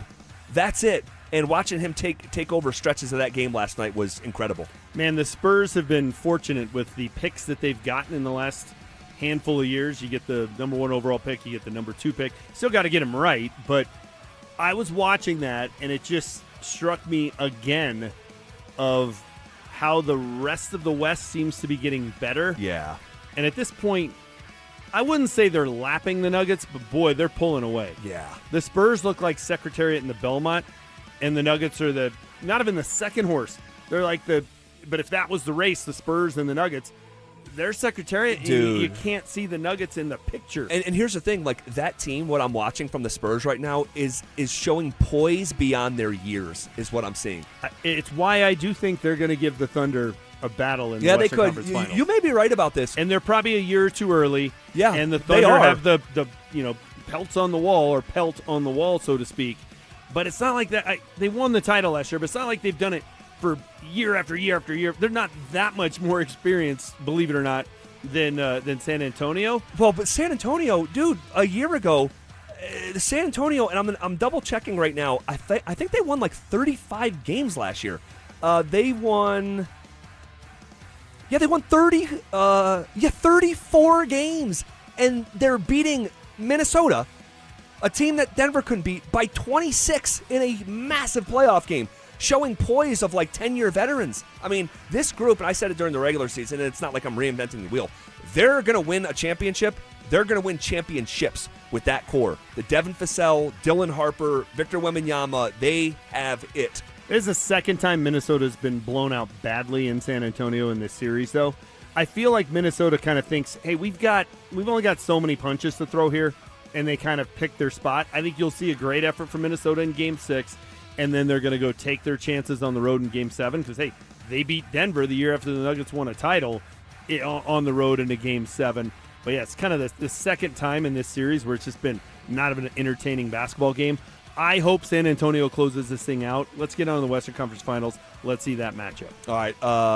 Sean Payton may have a new pet cat. Why one name is now a must-watch this summer? That's next. You asked for it, you got it. Backed by popular demand, it's the Drive's Brouhaha. Big social brouhaha. This spring, Zach and Phil are back on the road, bringing their party to you.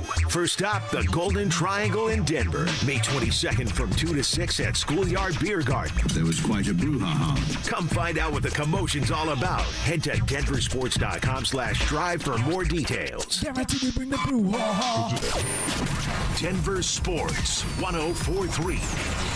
The Fan. Performance matters in intimate moments. Don't let ED ruin them. This is Jeff for the Rocky Mountain Men's Clinic, and I want to assure you that if you're like the vast majority of guys, you don't have to suffer with ED anymore. In fact, you might be pleasantly surprised at how the right treatments could positively impact your love life. At the Rocky Mountain Men's Clinic, our advanced medical therapies go far beyond pills. We have treatments that are effective in well over 90% of cases, and we offer specific and combinative treatments that can dramatically enhance both your performance and your stamina. You could even last up to an hour or more and bring a far greater level of intimacy to both you and the one you love, perhaps performing like you haven't in years. So call us today and find out why our advanced treatment strategies offer so much more. Your first visit is just $99 and gets you blood work, a medical consult, and if medically advised, a test dose. And if that test dose doesn't work in the office, your visit is free. Call 720-440-7900 or go to RockyMountainMen'sClinic.com. Rocky Mountain Men's Clinic, advanced medical science to improve men's lives. The right financial strategies can make a huge difference, especially if you're nearing retirement. Adam Mueller talks retirement strategies with Mile High Money. Saturday mornings at 8 on Denver Sports 104.3, The Fan. Hey, it's Mike Evans. Restore your bald spot, reverse your receding hairline, or add volume to thinning hair with the same simple one-day treatment I receive from Dr. Tanya Pauls of Advanced Hair. Your own natural hair begins regrowing the very next day, and your new hair is guaranteed to grow. Advanced Hair has changed tens of thousands of lives, including mine. For your free consultation, $250 off and 250 free hair grafts. Call 720-459-HAIR. AdvancedHair.com. Stop waiting for rates and take advantage of real buying opportunities. Lowest Rate for Life helps you get the deal you want on the home today, and if rates fall in the future, we can redo your loan with no lender fees and no appraisal fees. U.S. Mortgages 303 low rate. All loans subject to approval and change. License number 392126. Done right kitchens, baths, counters and floors, finished basements, windows and doors. Our 8% scheduling incentive and bank financing to ask about make a great time to call. 800-362-8370 or DRHI.com. Stoke here for ROX Rocks Heating and Air. Are you in the market for a new air conditioner? Well, hold on. You need to think about a heat pump. My team at ROX are Colorado's heat pump experts and rebate specialists. Get up to $12,000 in energy rebates and credits. These savings are incredible, but they're only available for a limited time. Only at ROX Rocks Heating and Air. Now play that jingle. HVAC service, installation, repair. ROX Rocks Heating and Air. Dan Jacobs with the tale of two cousins. They were both in the same accident. One cousin said she didn't need a lawyer. And when the insurance company offered her $3,000 and said they would pay all of her medical bills, that cousin was very upset because she cashed that check. And when the medical bills kept coming in, the insurance company was long gone. The other cousin called 303 Law 4040. She was offered $30,000. And when we said no way, the judge used scare tactics trying to get her to accept the lowball offer. That's where a lot of lawyers will try and get their clients to cave in, but not us. We said that's fine. We'll tell her story to a jury. Before we could even get up and walk out of the room, that case settled for $1.1 million. That cousin was very happy. The insurance companies work for their shareholders. At 303 Law 4040, we work for you. You don't have to feel guilty about asking for what's fair. We hope you never need us, but accidents do happen, so go ahead, save that number in your phone. You never know when you're going to need it. It's 303 Law 4040. Hey guys, it's Mark Schlereth. I just made one of the best decisions of my life. I got rid of my glasses. I went to Cutarelli Vision and had refractive lens exchange, RLE. I wore glasses for distance vision, but I got to that inevitable point in life where I was always needing those reading glasses just to do about anything, and half the time I couldn't find them. Seeing menus, texting, reading my computer, or studying film, it was a struggle. But now I see the world perfectly, near and far, without any glasses, thanks to Cutarelli Vision RLE, the perfect permanent solution to spending your good active years not needing reading glasses. And here's the cherry on top. You'll never develop a cataract. Dr. Cutarelli is Colorado's most experienced with over 90,000 vision correction procedures. You can trust him to know if it's the right time for you and RLE. Schedule your free Zoom consultation at coloradorle.com. Cutarelli Vision, RLE, no readers, glasses, or contacts, or cataracts. coloradorle.com. Stream Stokely and Evans with Mark Schlereth, Dover and Cecil, The Drive, and all your favorite shows on the Denver Sports 104.3 The Fan app. Powered by Advanced Tax Solutions. Denver Sports 104.3 The Fan. Denver Sports 104.3 The Fan presents The Drive with Zach By and Phillip Lindsay.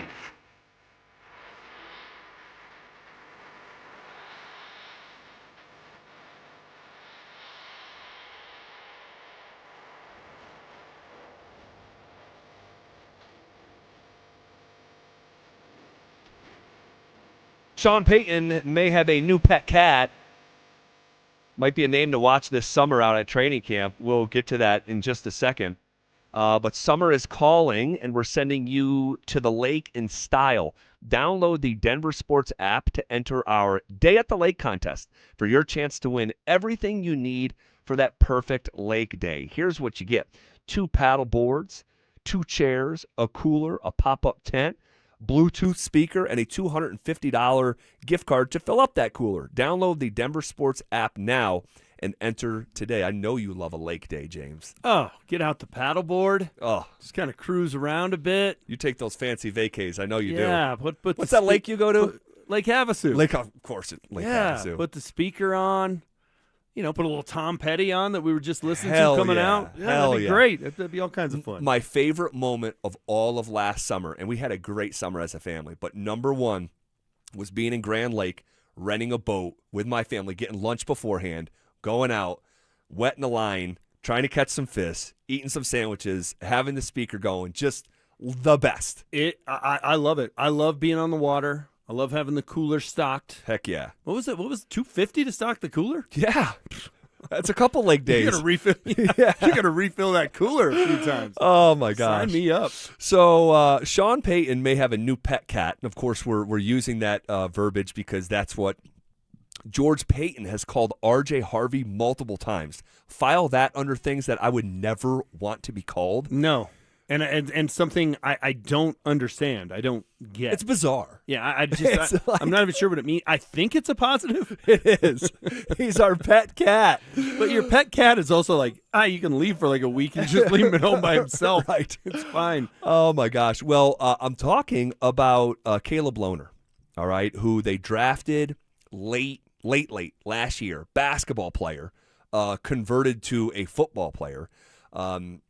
We wanted to talk about this last couple of days, but we just get so caught up with stuff, we kept on pushing it back. But Caleb Lohner is the definition of a lottery ticket, all right? And Lohner, a basketball player that played one season of college football, had 4 catches for 4 touchdowns. Got to be the only thing that's ever happened like that. Last year in camp, he stuck out. I mean, he just could not do normal football things. You know, watching him try to block other players was kind of bordered on comical.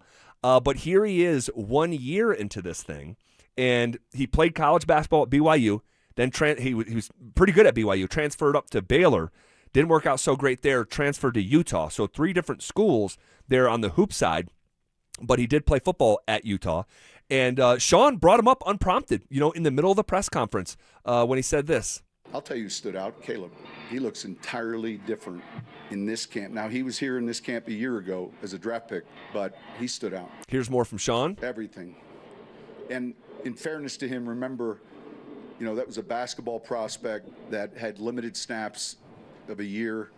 And so 1 year into the program and how he's moving, what he's doing, everything looks entirely different. Looks entirely different. Here's even more Sean Payton on Caleb Lohner. He's in great shape. You see his athleticism. And I would say the one thing that you don't know is, when Bill used to say, if they don't bite when they're puppies, they're probably never going to bite. But there's a physical aspect to the way he plays. And, even on Look Team last season, he'd play an outside linebacker rushing our tackles. I mean, he's 6'7", 265 pounds, and he's not afraid of the contact. So it's been good to see him, in year two. And you knew there was going to be a developmental upside, but that was encouraging. Well, he's encouraged, and I'm intrigued. He came in at 6'7", 250. Now he's 6'7", 265. And if you watch this young man play basketball the way that I did, he is a freakazoid athlete. Yeah, and the NFL's seen a lot of guys make the leap from college basketball to a tight end, and a really good tight end. Tony Gonzalez, Antonio Gates. Yeah.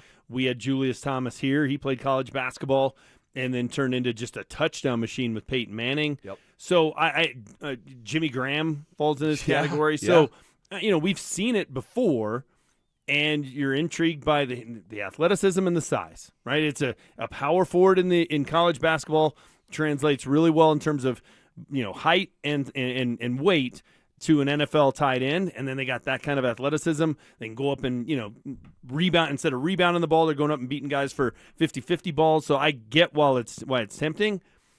I'm going to temper it a little bit here. I do think, though, he's probably the easiest guy to see the most growth because he was starting from the lowest floor. That's right. Right? So when you've barely played football, if now you look like you kind of know where you're supposed to line up, it's going to seem like huge growth. But Sean Payton was, those were glowing reviews. Emphatic. Yeah. And he was not asked about Caleb Lohner, but he wanted to talk about Caleb Lohner. So he said it initially, and then the follow-ups came. I got one more from you here.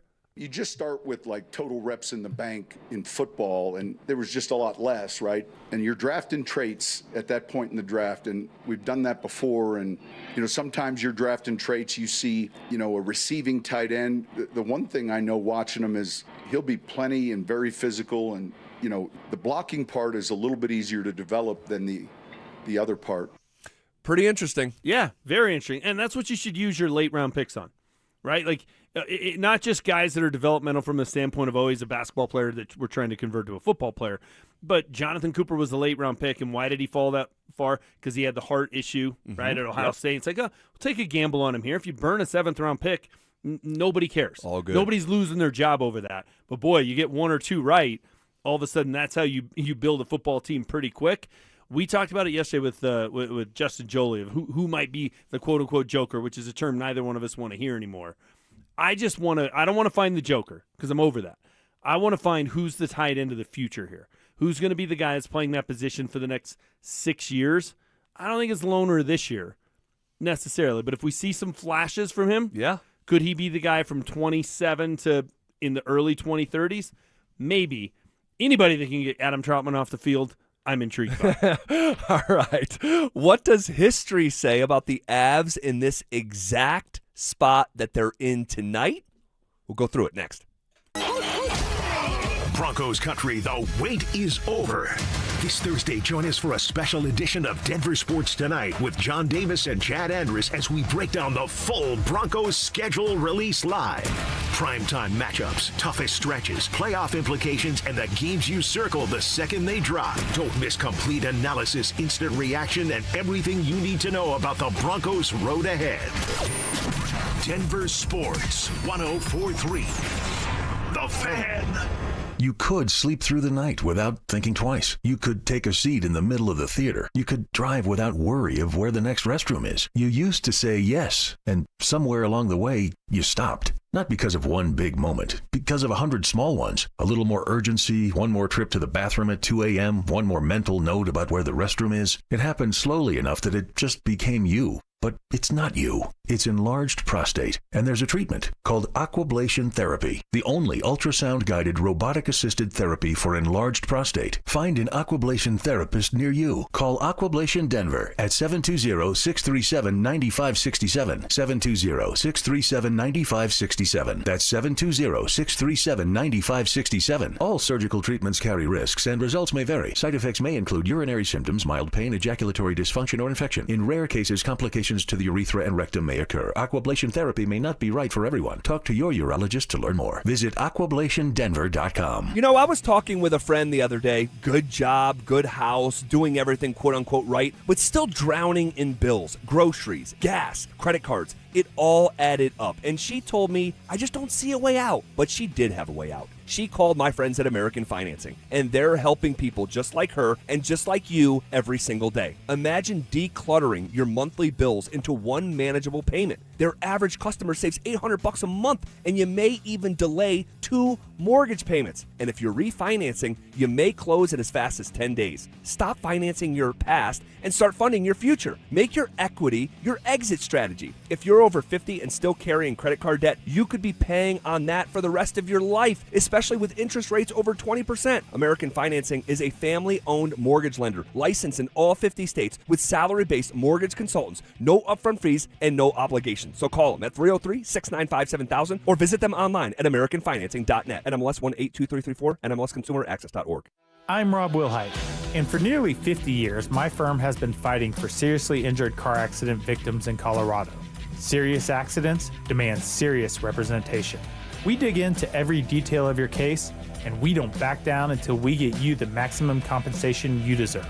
If you or someone you love has been seriously injured in a car accident, call the Wilhite Law Firm today at 303-GOOD-LAW or visit WilhiteWins.com. That's 303-GOOD-LAW or visit WilhiteWins.com. Ben Franklin here to talk to you about water filtration. Unfiltered water in your home is no joke. Did you know tap water can shorten the life of your pipes and, even worse, be dangerous to your family's health? Our punctual plumbers can install a whole home system that filters water before it enters your pipes. Visit BenjaminFranklinPlumbing.com or call 877-BEN-1776 to request an appointment. Go with the flow, the local pros call Benjamin Franklin Plumbing.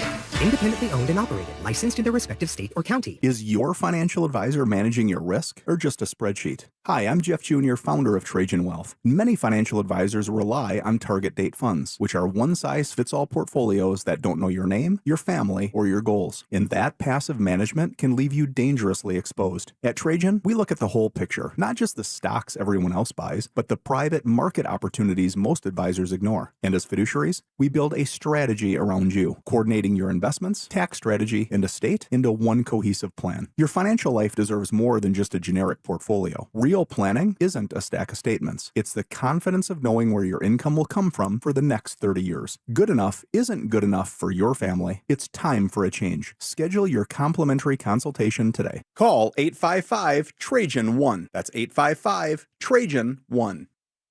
Advisory services through Trajan Wealth, LLC, an SEC registered investment advisor. Private equity investments require accreditation. Other services through Trajan Estate and Trajan Tax. Additional disclosures at TrajanWealth.com. Spring dust, pollen, and debris clog Denver's ACs. Fix It 24/7 Spring AC Deep Clean removes buildup. First-time customers pay $39. Look now at FixMyHome.com before summer heat hits. KKFN and KKFN HD1 Longmont, Denver.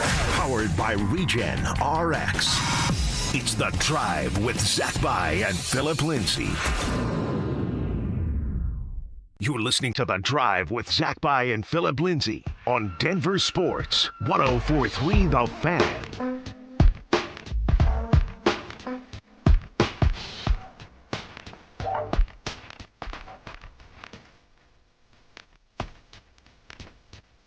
What does history say about the Avs in this exact spot that they're in tonight? I'm sure you have heard, we started talking about it, I think 2 days ago, James, that it's a closeout game in Denver. If they complete the mission, it'll be the first closeout game in Denver since Game 6 in 2008, 18 years ago, against the same Minnesota Wild. But what I think is as profound of a statement as that is that the Colorado Avalanche, one of the great pillars in NHL history, have made it out of the second round one time in 24 years. And that was in 22 when they won the Stanley Cup. That can become 2 times this evening. That stat is more stunning to me. I agree. The first stat is just kind of quirky. It's circumstantial. Yeah, because they've closed out so many series on the road. So it's just like, huh. And they've swept teams, Yeah. and you're doing it in Game 4 at their barn. Right. So it's like, oh, okay. Like, it just sort of the way things mapped out, they wound up winning on the road all these times and not at home. Okay, that's weird. That's quirky, but it's not shocking. The fact that prior to tonight, they've been out of the second round one time. It was the year they won the Cup. One time in almost a quarter century that's mind-boggling to me. George W. Bush is in his first term, the last time that had happened. That is remarkable. Crazy. Hard to believe. Crazy. The Colorado Rockies have been to the World Series as many times in that stretch That's nuts. as the Avs have been out of the second round. That is almost impossible to believe. Wow. But it's true. And when you look at Game 5s, for whatever reason, man, this has been a bugaboo for the Avs. Game 5s at home.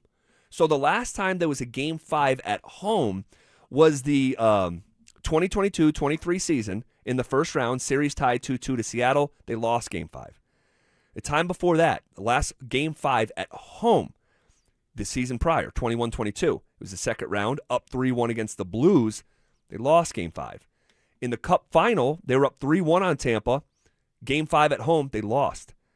The 2021 season, second round against Vegas, series tied 2-2. Game 5 at home, they lost. So the Avs, for whatever reason, have lost 4 consecutive Game 5s at home. I think that streak ends tonight. I think it does too, but there's a lot that's alarming about that because it's not as though they were down 3-1 and they lost at home because it's like, we got an uphill battle in front of us. What are the odds we're going to win 3 in a row? Like, it's not like they had checked out. 2 of those were the pivotal Game 5. That's right. When the series was tied 2-2, and you have it at home. So if you lose, you got to go win Game 6 on the road. Now, they did in one instance. Mm-hmm. They beat Seattle on the road, got Game 7 back here, lost. They didn't in the other situation. They wound up going to Vegas, losing Game 6, lost 4 straight, and that series was over. But that's alarming that in that big moment, you weren't able to win Game 5 at home. The other 2 were closeout games. That's right. In Game 5. Make your life easier, right? Wrap up the series. Get some rest. All those kinds of things. Win the Cup in front of your home fans.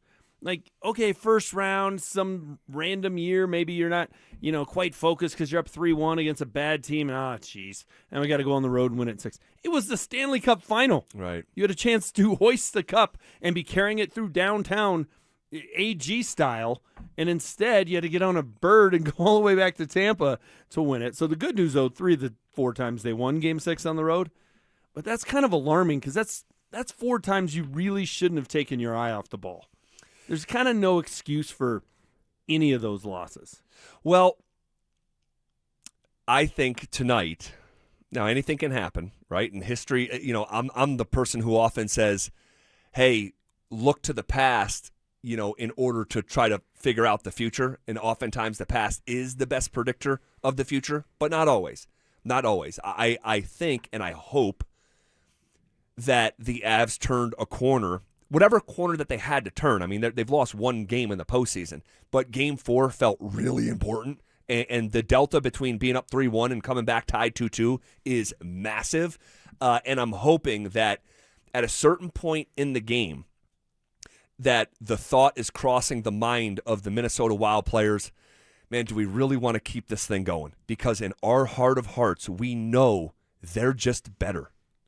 Yeah, no, that's what you're hoping for, especially if you jump to an early lead. Maybe they just wave the white flag, right? That's what you're hoping for. If this series was tied 2-2 and you were reading those same stats about Game 5, oh my gosh, that would make me very nervous. The other, I tend to kind of roll my eyes at these historical things like, hey, the Broncos are 0-13 in December at Arrowhead.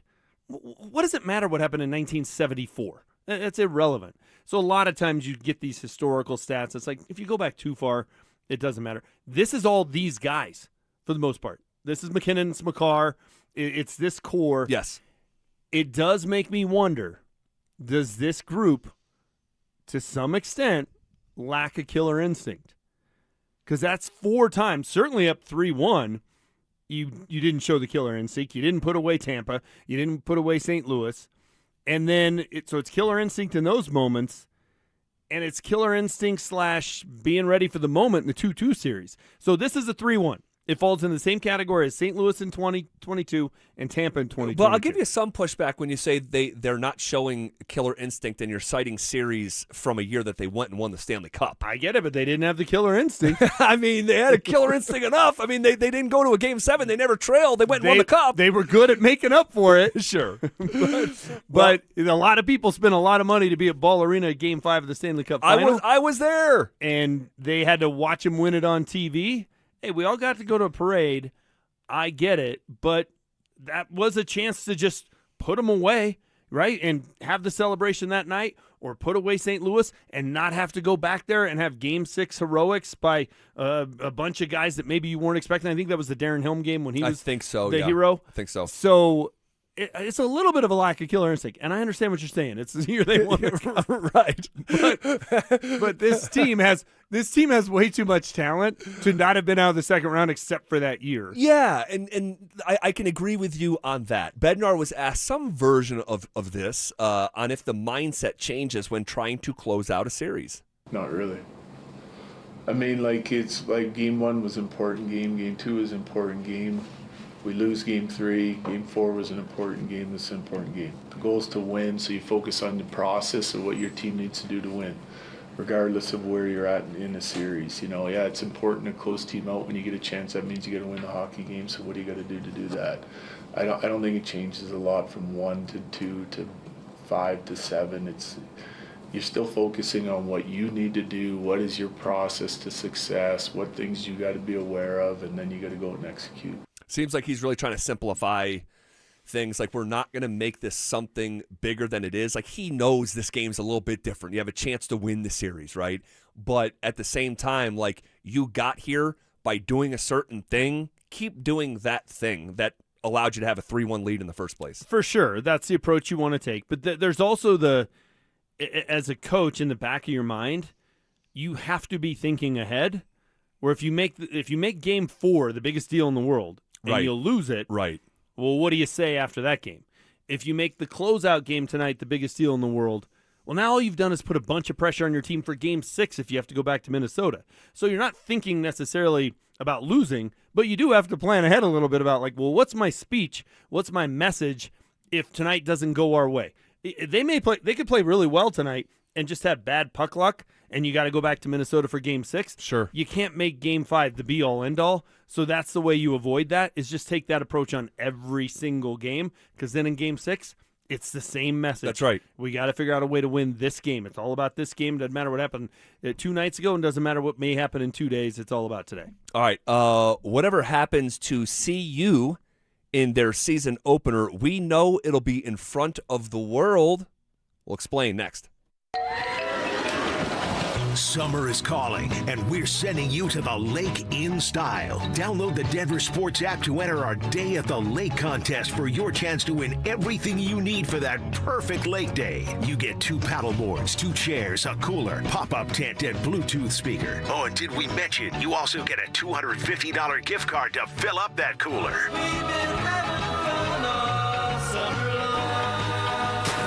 Download the Denver Sports app now and enter today. We'll see you at the lake.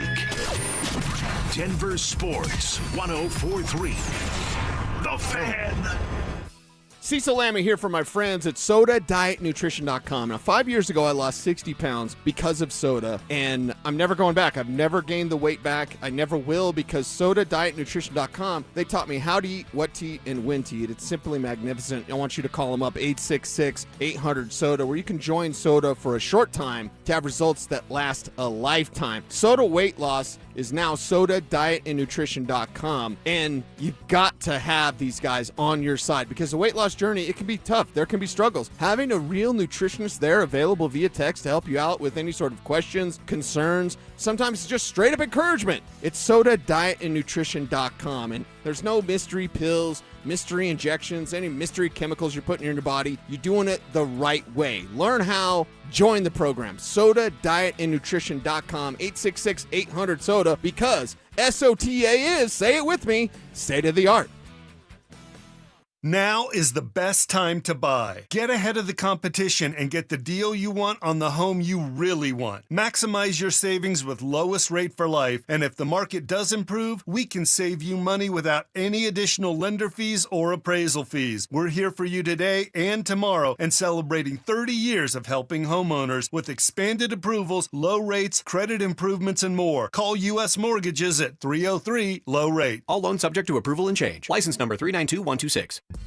For over a decade, Bluebird Windows and Doors of Denver's been servicing the Front Range with products built to withstand Colorado's unpredictable weather. Bluebird's Sunrise Collection windows are built to last a lifetime and are backed by strong warranties. Right now, buy 3, get 1 free through May. Mention you heard about Bluebird from me, Mike Evans. You'll save an additional 5%. Enjoy the outdoors through energy-efficient Bluebird windows. Visit gobluebirdco.com. Bluebird Windows and Doors. Make today a Bluebird day. Patrick was way behind on his IRS taxes. I was in way over my head. The total amount ended up being somewhere just over $30,000. $30,000. Then the IRS came to collect. Started getting letter after letter. A lien had been filed against me. They were going to basically hang me completely out to dry. He had to do something. That's when I reached out to Optima Tax Relief. Patrick's life quickly got a lot easier. It was very easy, pretty much hands off. They picked up the ball and ran with it. And how'd it go? I couldn't believe it. I had to ask 2 or 3 times. I saved an incredible amount of money. How does Patrick feel about Optima? Couldn't be happier. They definitely helped me. Optima Tax Relief, the best place to call. They're the best in the business. Do what Patrick did and call Optima Tax Relief for a free consultation. Call 800-343-6460. 800-343-6460. 800-343-6460. Optima Tax Relief.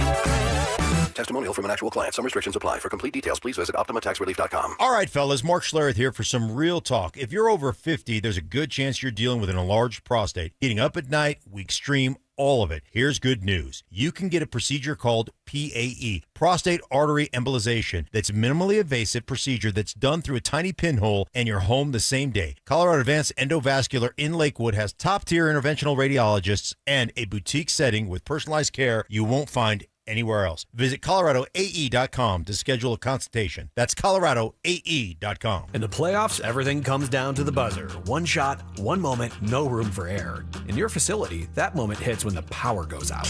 That's when experience matters most. For over 40 years, Piper Electric has delivered expert electrical construction, service, and maintenance, including fire alarms and large-scale power distribution. Their licensed electricians are built for high-pressure situations and complex projects. Starting something new? Don't wait for the last second. Make the smart call. Include Piper Electric. Visit piperelectric.com. Performance matters in intimate moments. Don't let ED ruin them.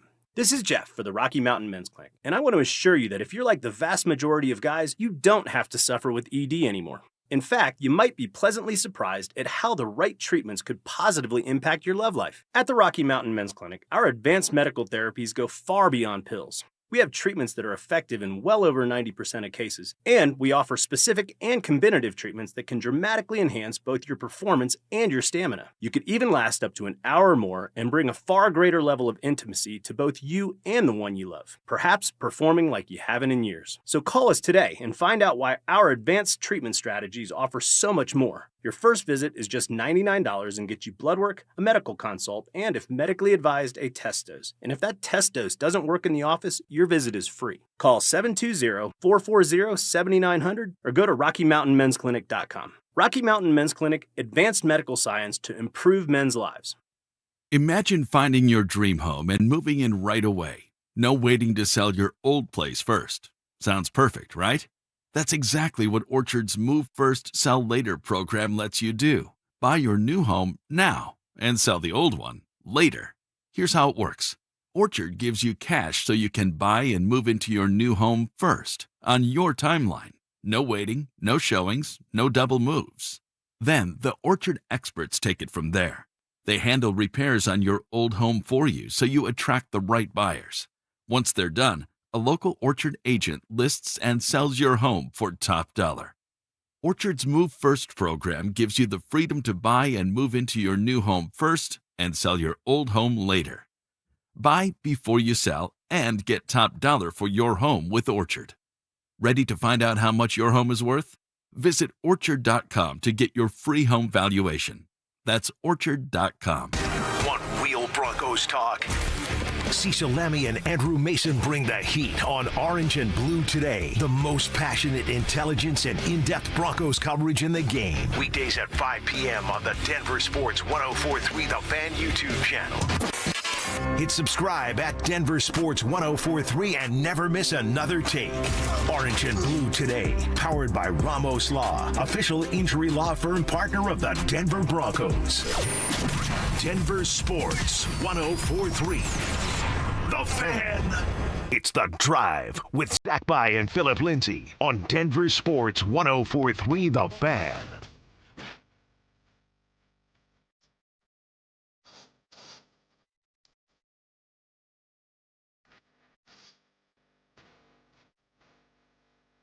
All right, as we roll along here, at the top of the hour, we're going to dive headfirst to all things Colorado Avalanche, all right, in a full-blown pregame show. We'll hear from John Hines, head coach for the Wild. We'll hear from Jared Bednar. You're not going to want to miss that. But before we do any of that, guys, guess what's back? Back again. The Brouhaha Tour. All right, join us on Friday, May 22nd from 2 to 6 p.m. for our first stop at Schoolyard Beer Garden in Denver's Golden Triangle. If you've never been to this place, man, you have got to check it out. It's so sweet. We were there a year ago. We're only doing 3 Brouhaha Tour stops, so make it a priority. We would love to see you on Friday, May 22nd at Schoolyard Beer Garden in Denver's Golden Triangle. Okay.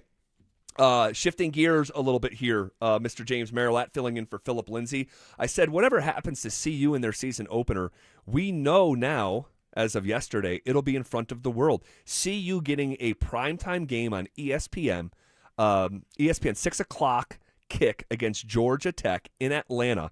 It is the only Power 4 versus Power 4 matchup that day, the only one that has been announced as a national TV game. Are you surprised that CU is still getting a national spotlight? A little bit, just because, I mean, think about it locally, how little buzz there is about the Buffs. Oh, yeah. Like, we very rarely talk about CU football. The spring game, compare it this year to what it was 3 years ago, it's back to being something most people don't even know what's happening. Correct. So there's just so little buzz about the Buffs here locally. You would expect that to be even more so nationally, where there's no reason for people to pay attention to them other than the fact that they have a head coach that still draws a lot of headlines, that's still going to look great on the promos leading up to the games of, hey, it's Coach Prime and the Buffs, and, you know, it's Deion Sanders' return to Atlanta. It's all those different kind of storylines. So if you're a TV exec, there's something there to sell, especially early in the season when nobody really knows what most of these teams are. Hey, the head coach can be the storyline. So out of the gate, it doesn't shock me if they continue to be a team that's put on national TV, especially in, you know, prime spots as the year goes on. That'll surprise me because that means they're better than we expected, and I'm not thinking that's the way the year's going to go. What would represent success for CU football this year? 7-5. I think that'd be very successful. I think if you're 6-6 and you get in a bowl game, it's like, okay, you barely got there. I mean, but you're coming from the bottom, James. You're coming from the bottom. Over 40 transfers.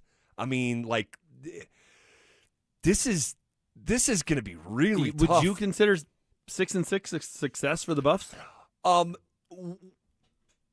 It shouldn't be. It shouldn't be by the standard that you're paying your head coach.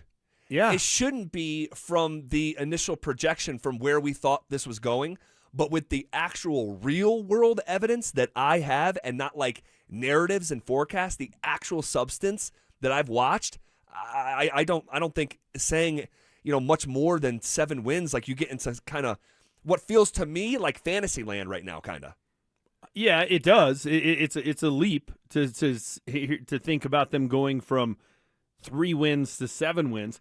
The other part that I think would be a success, I just want to see this program actually show that they can produce some stars outside of Shedeur Sanders and Travis Hunter. Like, is Juju the real deal? Like, if they go 6-6, but he has a great year, and which is hard to fathom him having a great year and putting up huge numbers, right? And they only go 6-6, but maybe their defense is atrocious, and they lose a bunch of 45-42 games. Yeah, okay, but it's it's that kind of a season. But hey, he's a star. Oh my God, you would sign that in blood right now. Exactly. So that would be a successful season, even if the record wasn't something that you got excited about. But there was somebody worth tuning in every week. Hey, I'm going to get in the car and make a drive up to see you because I want to be at Folsom Field because I don't know what I'm going to see this week from Juju or someone else, a running back, a receiver, whatever. Like, can they create some stars outside of the 2 guys Deion Sanders brought to Boulder with him? We've seen zero evidence of that in 3 years. It's true. So that's what I want to see. Was it really just his son and sort of his de facto son? Like he called him his son. Yeah. Can he bring in somebody other than that? That to me is the biggest unknown with Coach Prime. Well, and he's got a lot of unknowns. Well, here's the thing: you were able to get Shedeur because you're his dad, and you were able to get Travis because you were kind of his pseudo dad. Like, if you want a player of that caliber, you have to have a massive NIL compensation package, which CU doesn't have. But if you don't have that, and this has been my knock on Deion Sanders for a couple years now, you have one superpower. You're not a great football coach. You're not, okay? But that's not your superpower. Your cape is your personality. You're Deion freaking Sanders. And the fact that you purposefully tuck your cape in and don't go out on the recruiting trail and establish relationships with your personality in living rooms to lure someone like a talent like Travis Hunter, and you're doing your visits on FaceTime and only in Boulder when the rest of the country doesn't operate like that, and you haven't had the equity and don't have the equity to take that approach, like, you're going to be limited. You don't have the NIL, and your coach is the only guy in the nation who doesn't go on the road and recruit. So, like, you kind of get what you get here, because it's almost, there's a part of it is like willful. Like, you're making a choice to operate like this. And he's not pivoting. He's not on the recruiting trail out there in living rooms. No. So, and now he's got the health excuse as to perhaps why he doesn't go do it. But he never did it. So exactly. So you can't use that excuse. And this may sound insensitive, but if it's preventing you from doing the job, you shouldn't do the job. Yeah, sure. I mean, sure. That's just the cold, hard reality of it.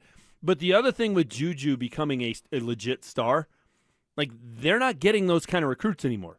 He was a big-time recruit that everybody in the country wanted.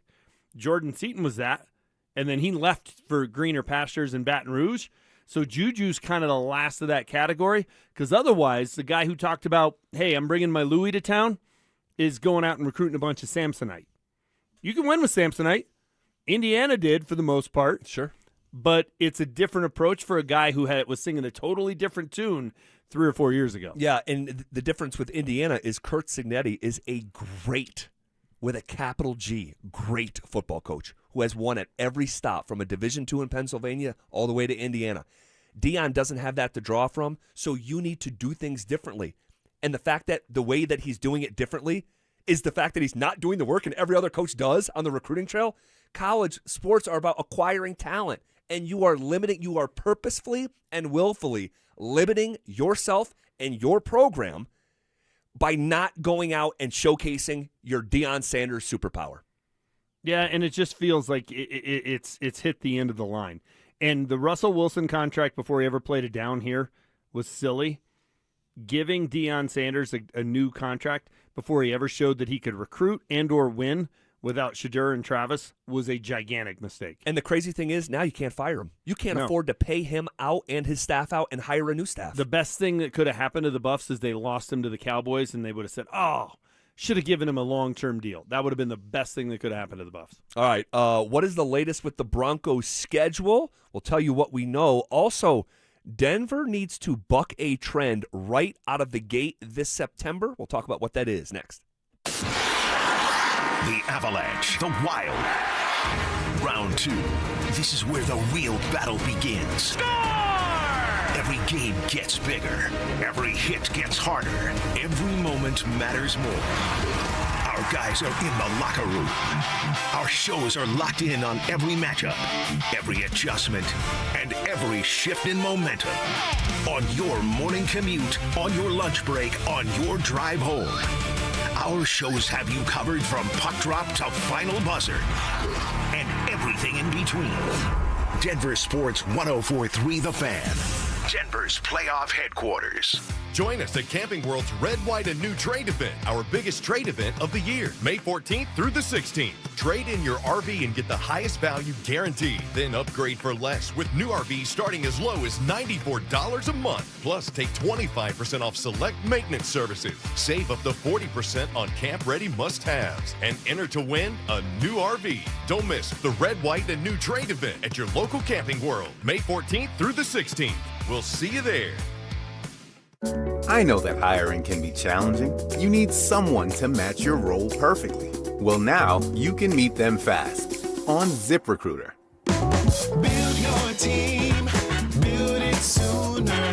Meet your match on ZipRecruiter. Just head to ZipRecruiter.com/free right now to try it for free. That's ZipRecruiter.com/free. Meet your match on ZipRecruiter. Try it free. Usually when something sounds way too good to be true, it is. Imagine someone says they can cut your mobile bill in half. Sounds like a fantasy, but with Xfinity Mobile, it's the real deal, because when you have Xfinity Internet, you can cut your mobile bill in half. Plus, try Xfinity Mobile free for a year. No commitment. That's a lot of streaming, sharing, scrolling, and whatever else you can do with your phone. All for half price and none of the commitment. That means you'll save big over Verizon, AT&T, and T-Mobile. It's wild. Now all you have to do is think about how you'll spend all that extra money. Call 1-800-XFINITY, go to XfinityMobile.com, or visit a local Xfinity store to switch today. Xfinity, imagine that.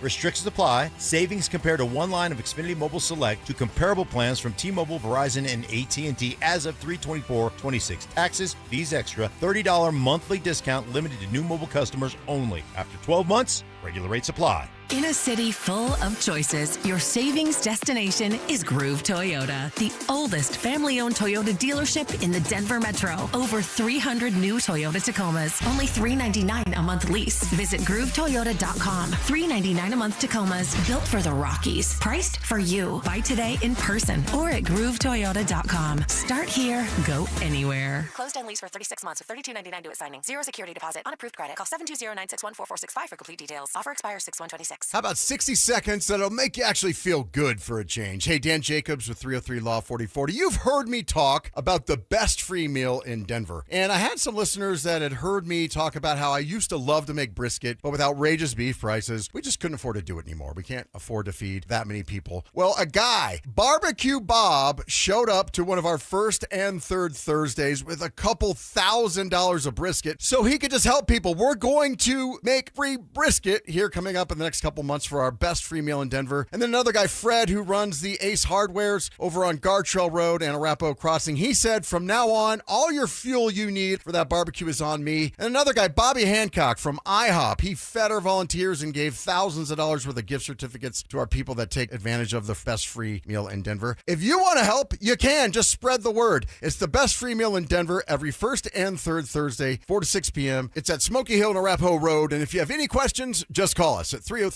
Law 4040. I'm Neil, founder of Clay Room. When I found ceramics, I realized my calling was to give others the space to be creative.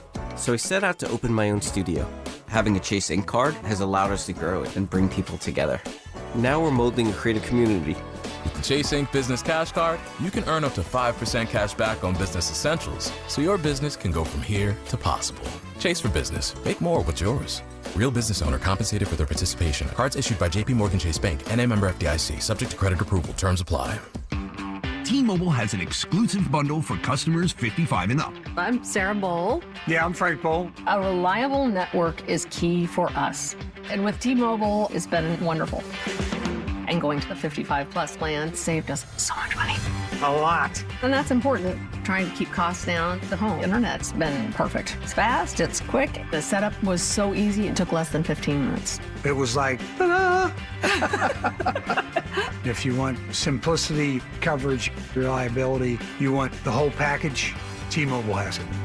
Right now, T-Mobile customers 55 and up can get 2 phone lines on America's best network, plus America's fastest 5G home internet for just $30 each. $30 per month each line with autopay plus taxes and fees. Minimum age 55. Pricing for home internet rely on 2 lines of Essentials Choice 55. $35 connection charge per line required. Best mobile network and fastest 5G home internet based on analysis by Ookla of Speed Test Intelligence data 2H 2025. All rights reserved. A buddy of mine told me he was tired of the constant juggling, paying one bill late just so he could cover another. He said it felt like he was always robbing Peter to pay Paul. And honestly, a lot of people are in that same spot right now. Everything costs more, and it feels like there's no breathing room. But he's a homeowner, and that meant he did have options. He called my friends at American Financing. They're helping people just like him every day. No judgment, just real guidance. They look at your whole financial picture, not just your credit card debt. Their average customer saves $800 a month, and you may even delay 2 mortgage payments. And if you're refinancing, you may close in as fast as 10 days. Imagine decluttering your bills into one manageable payment and freeing up cash flow for the things that actually matter. Stop financing your past and start funding your future. Make your equity your exit strategy. American Financing is a family-owned mortgage lender licensed in all 50 states with salary-based mortgage consultants, no upfront fees, and no obligation. So call them at 303-695-7000 or visit them online at americanfinancing.net. NMLS 182334, NMLSconsumeraccess.org. This segment on 104.3 The Fan is brought to you by Roller Auctions. Denver Sports 104.3 The Fan presents The Drive with Zach By and Phillip Lindsay.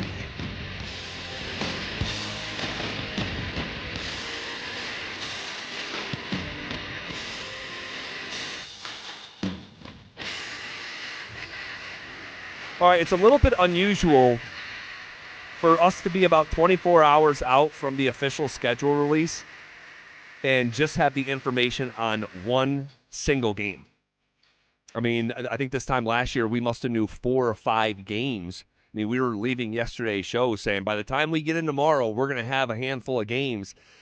I don't know what the difference is year over year. You know, and year over year, it's really like years over this year because that has always been the setup with the schedule release. But, man, we just don't know a whole heck of a lot. We don't. Now, part of that is, you know, last year at this time we knew they had an international game. We knew they were going to London to play the Jets week 6. You start to find out if they're holiday games, right? Like we found out today that the Wednesday night before Thanksgiving is Packers-Rams. So if the Broncos were involved in any of those, we would have found out. So kind of the, for lack of a better term, kind of the gimmicky games. Otherwise, yeah, which tells me they're going to play a pretty, you know, down the middle, down the fairway kind of schedule. Doesn't mean they won't have some prime times. They'll have their Thursday nighter. They'll have a couple Sunday nighters, but it's going to be, you know, Sunday night like they had last year at Washington, you know, on Thanksgiving weekend. Like Sunday night, that's cool. But there's nothing quirky about that. It's not Thanksgiving night. It's not, you know, the primetime window after you've had your turkey. So I think that's what we can take away from it. It also begs the question for me of, okay, if you're going to send them to Kansas City for week 1 on a Monday night, that means week 2 is a short week. You got to think week 2 is going to be at home, right? Yes. I can't imagine they're going to make them open with both games on the road. No. If they do, can I call that disrespect? Sure. Okay. And then so then you look at it and say, all right, they have 8 home games.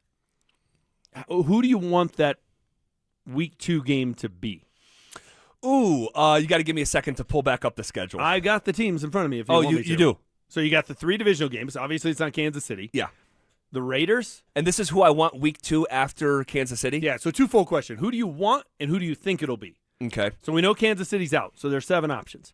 You got the Raiders and the Chargers, the 2 division teams. Yep. The remaining. You got the Bills, rematch of the best playoff game of the slate last year. The Dolphins, the Jaguars, who beat the brakes off Denver in here last year. They did. The Rams, who are a marquee team, and the Seahawks. This is such a different schedule than a year ago. Defending Super Bowl champions. Yeah, like it's going to be tough sledding here. This first place schedule thing is no joke. I mean, it's pretty tangible. It's Miami. Yeah, I think it's Miami or the Raiders. Yeah, you want to lay sure. up. Yeah, one of those two. But I don't think they're going to open up with back-to-back divisional games. So I would say the Miami Dolphins, who are slated and forecasted to be among the worst teams, if not the worst team, in the NFL this coming year. Yeah, so that's who I think you want. I think the worst option is Seattle for Agreed. 2 reasons. Agreed. Defending Super Bowl champs, and they open on Thursday night.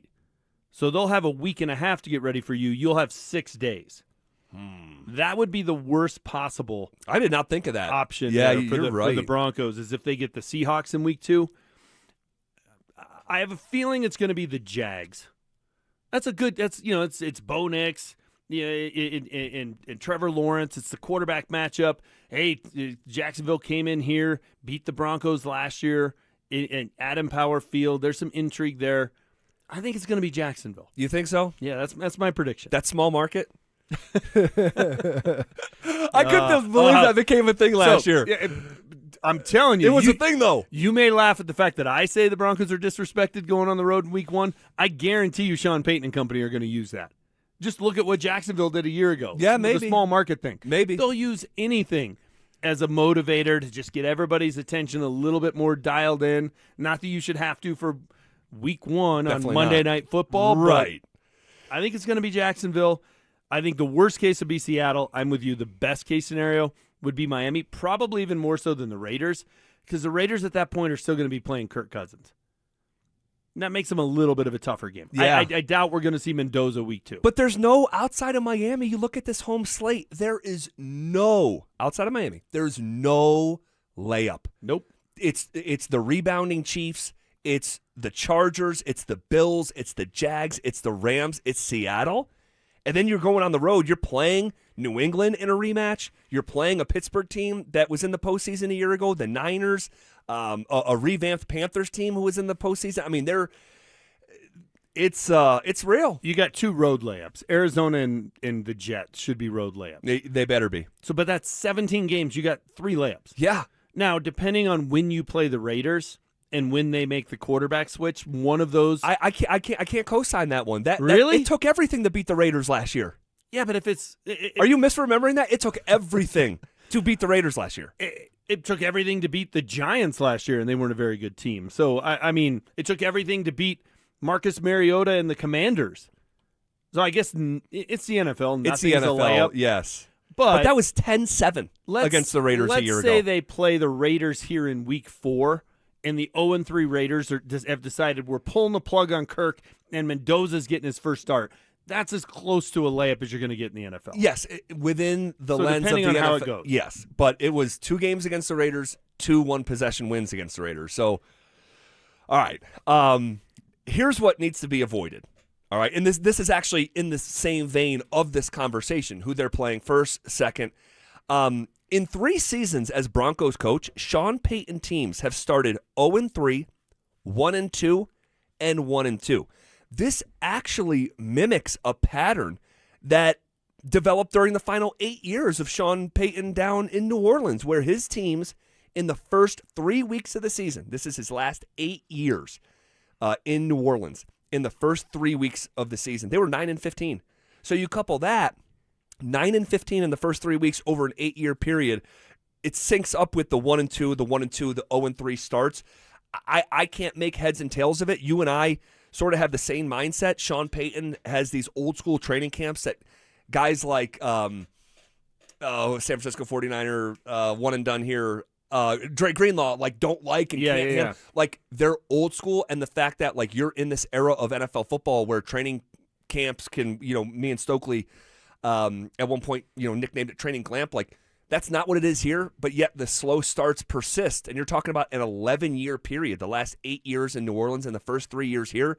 They rebound greatly, and so you get credit for all that, but it's been bizarre looking at this. Yeah, that surprises me. It's also a little fluky, right? Like they lost 29-28 last year at the Colts. A loss is a loss. I mean, they didn't punt. That's a loss. I get it. They lost his first year here.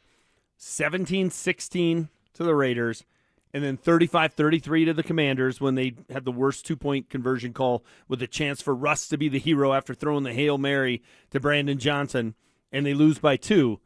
But then, That's the NFL. You know what the third game was of that stretch, though? His first year? Wait. So this is Sean's first year with Russ? Yeah. They started 0-3. The third game with Seattle? Seattle was the first game, right? No, it was the Raiders. They lost 17-16 at home. Wait, Russell Wilson's first game as a Bronco wasn't against the Seahawks? First year with Payton. First year with Russ was Hackett. Gotcha. I'm sorry. So this is the 23 season. Correct. No, help me out.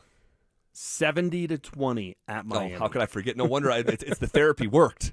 So I consider it say, hey, it was a lot of close losses. It was also the worst loss in franchise history was included in that. Oh my God. I still can't believe that happened. Me either. I think they need a layup in week 2 because I do think going to Kansas City week 1 is a good spot for them. It's a good chance to steal a game. It's also the Chiefs at home. Yeah. Right? It's Mahomes. It's that team. It's not going to surprise me if they lose that game. They're underdogs. If you have to come back here on a short week and play Buffalo, it won't be Buffalo because Buffalo's hosting week 2 at their new stadium. Yeah. But a game like that, Jacksonville would be a tough one if you got to have it back here. It's the Seahawks. Anything other than Miami is tough. Anything other than Miami is tough. This is your reward. This is the NFL's reward. You're 14-3. You get the first place schedule. Here, it's the Rams. It's the Bills. It's a draconian schedule. There's no doubt. But this is what it is. You gotta fight through it. All right. So I'm looking forward to this. I'm wildly interested in the topic that we're about to broach. History says that if Sean Payton is to win a Super Bowl in Denver, it'll likely come in the next 2 years. We'll explain why. Also, what are the top keys for the Avs to get out of the second round for the second time in 24 years? We'll get to all of it as we are on the doorstep of 40 consecutive minutes of commercial-free sports talk coming up next. You asked for it, you got it. Backed by popular demand, it's the Drives Brouhaha. Big social brouhaha. This spring, Zach and Phil are back on the road, bringing their party to you. First stop, the Golden Triangle in Denver. May 22nd from 2 to 6 at Schoolyard Beer Garden. There was quite a brouhaha. Come find out what the commotion's all about. Head to DenverSports.com/drive for more details. Guaranteed to bring the brouhaha. Denver Sports 104.3. The Fan. If the world were like a Sleep Number mattress, everything would adapt for your comfort. Because as your life changes and your body changes, Sleep Number mattresses adapt and shift to give you personalized comfort night after night. And now everything's on sale during our Memorial Day event. Save up to $1,200 on mattresses for a limited time. To experience a whole new world of comfort, visit a Sleep Number store or go to sleepnumber.com. Sleep Number, to a good life sleep. Wesley Financial Group is not a law firm. I'm Chuck McDowell, founder of Wesley Financial Group. Did you buy a timeshare because they told you it was a great investment? That's a lie. Most timeshares can be bought online for $1. To find out what your timeshare is worth and to cancel it, call us today and we'll send you our timeshare exit kit free with all your options for cancellation. Call Wesley for your free exit info guide. 800-771-1300. That's 800-771-1300. When disaster hits your home, it's game time. Water in the basement, fire damage, mold creeping in. Don't sit on the sidelines. Call Able. Able Restoration is your first round draft pick for emergency response, mitigation, and full rebuild. We move fast, protect your property, and fight for you with insurance start to finish. This isn't practice, this is your home. And when it's time to step up and protect what matters most, bring Able to the table. Call 303-590-5600. Go Able. Bring Able to the table. Hey, what's up? It's Zach here. And if you're looking for your new go-to spot in Centennial, the Basketball Social House is it. Award-winning food and drinks, an incredible weekend brunch, and a brand new sports bar entertainment space where you can catch every Colorado game. Even if you're not playing, it's a great hang. But if you are, their private basketball suites are unreal. Full court, lounge, music, TVs, the whole setup. And because you're hearing this from me, get half off your first private basketball suite rental. Just use code HALFOFFHOOPS. Trust me, you're going to love this place. In a city full of choices, your savings destination is Groove Toyota, the oldest family-owned Toyota dealership in the Denver Metro. Over 200 pre-owned vehicles in stock, including MPG MVPs and Toyota certified with full warranties. Visit GrooveToyota.com. Don't wait. 50 vehicles priced under $15,000 won't last. Buy today in person or at GrooveToyota.com. Start here. Go anywhere. Offer expires 6/1/26. Not all will qualify. Restrictions apply with approved credit. Call 720-961-4465 for complete details.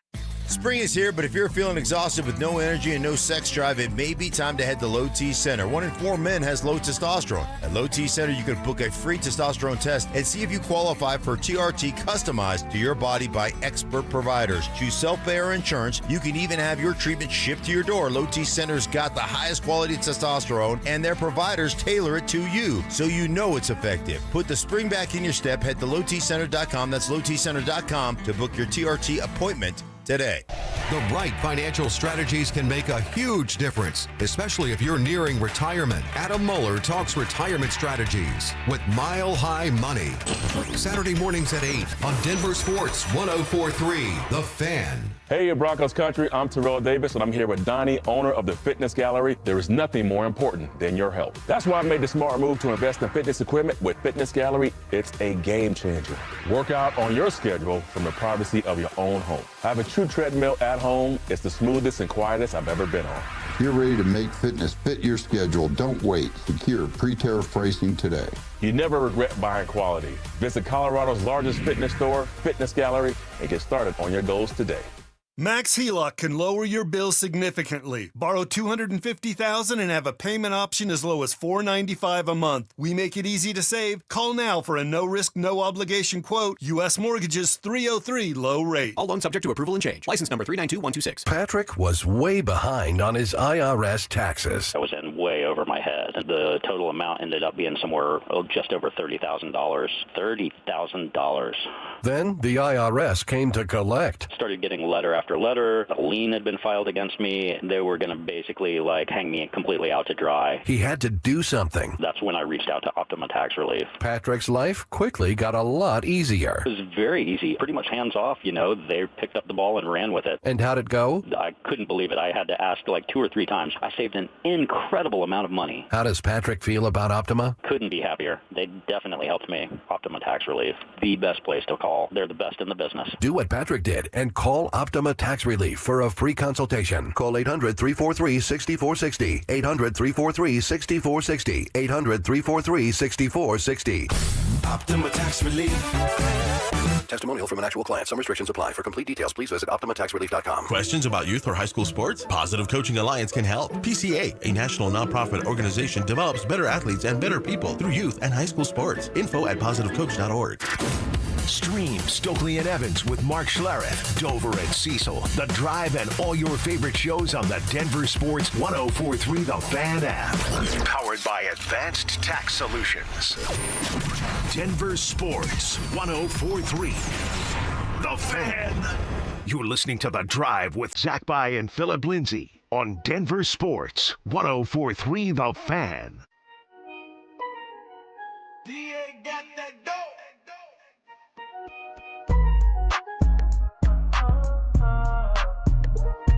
All right, rolling downhill here on a hump day. Happy Wednesday to you. Show is flying by. We'll get into Avalanche talk here at the top of the hour and really take a deep dive into all things Game 5, the history of it, keys to the game, a couple things at stake here this evening. Again, just a few minutes away. But before we do that, man, I find this absolutely fascinating, this next topic, okay? History says that if Sean Payton is to win a Super Bowl in Denver, it likely will come in the next 2 seasons, okay? James, 37 coaches have won a Super Bowl, okay? Of the 32 that were hired after the start of the Super Bowl era, all right? So this is going back decades and decades.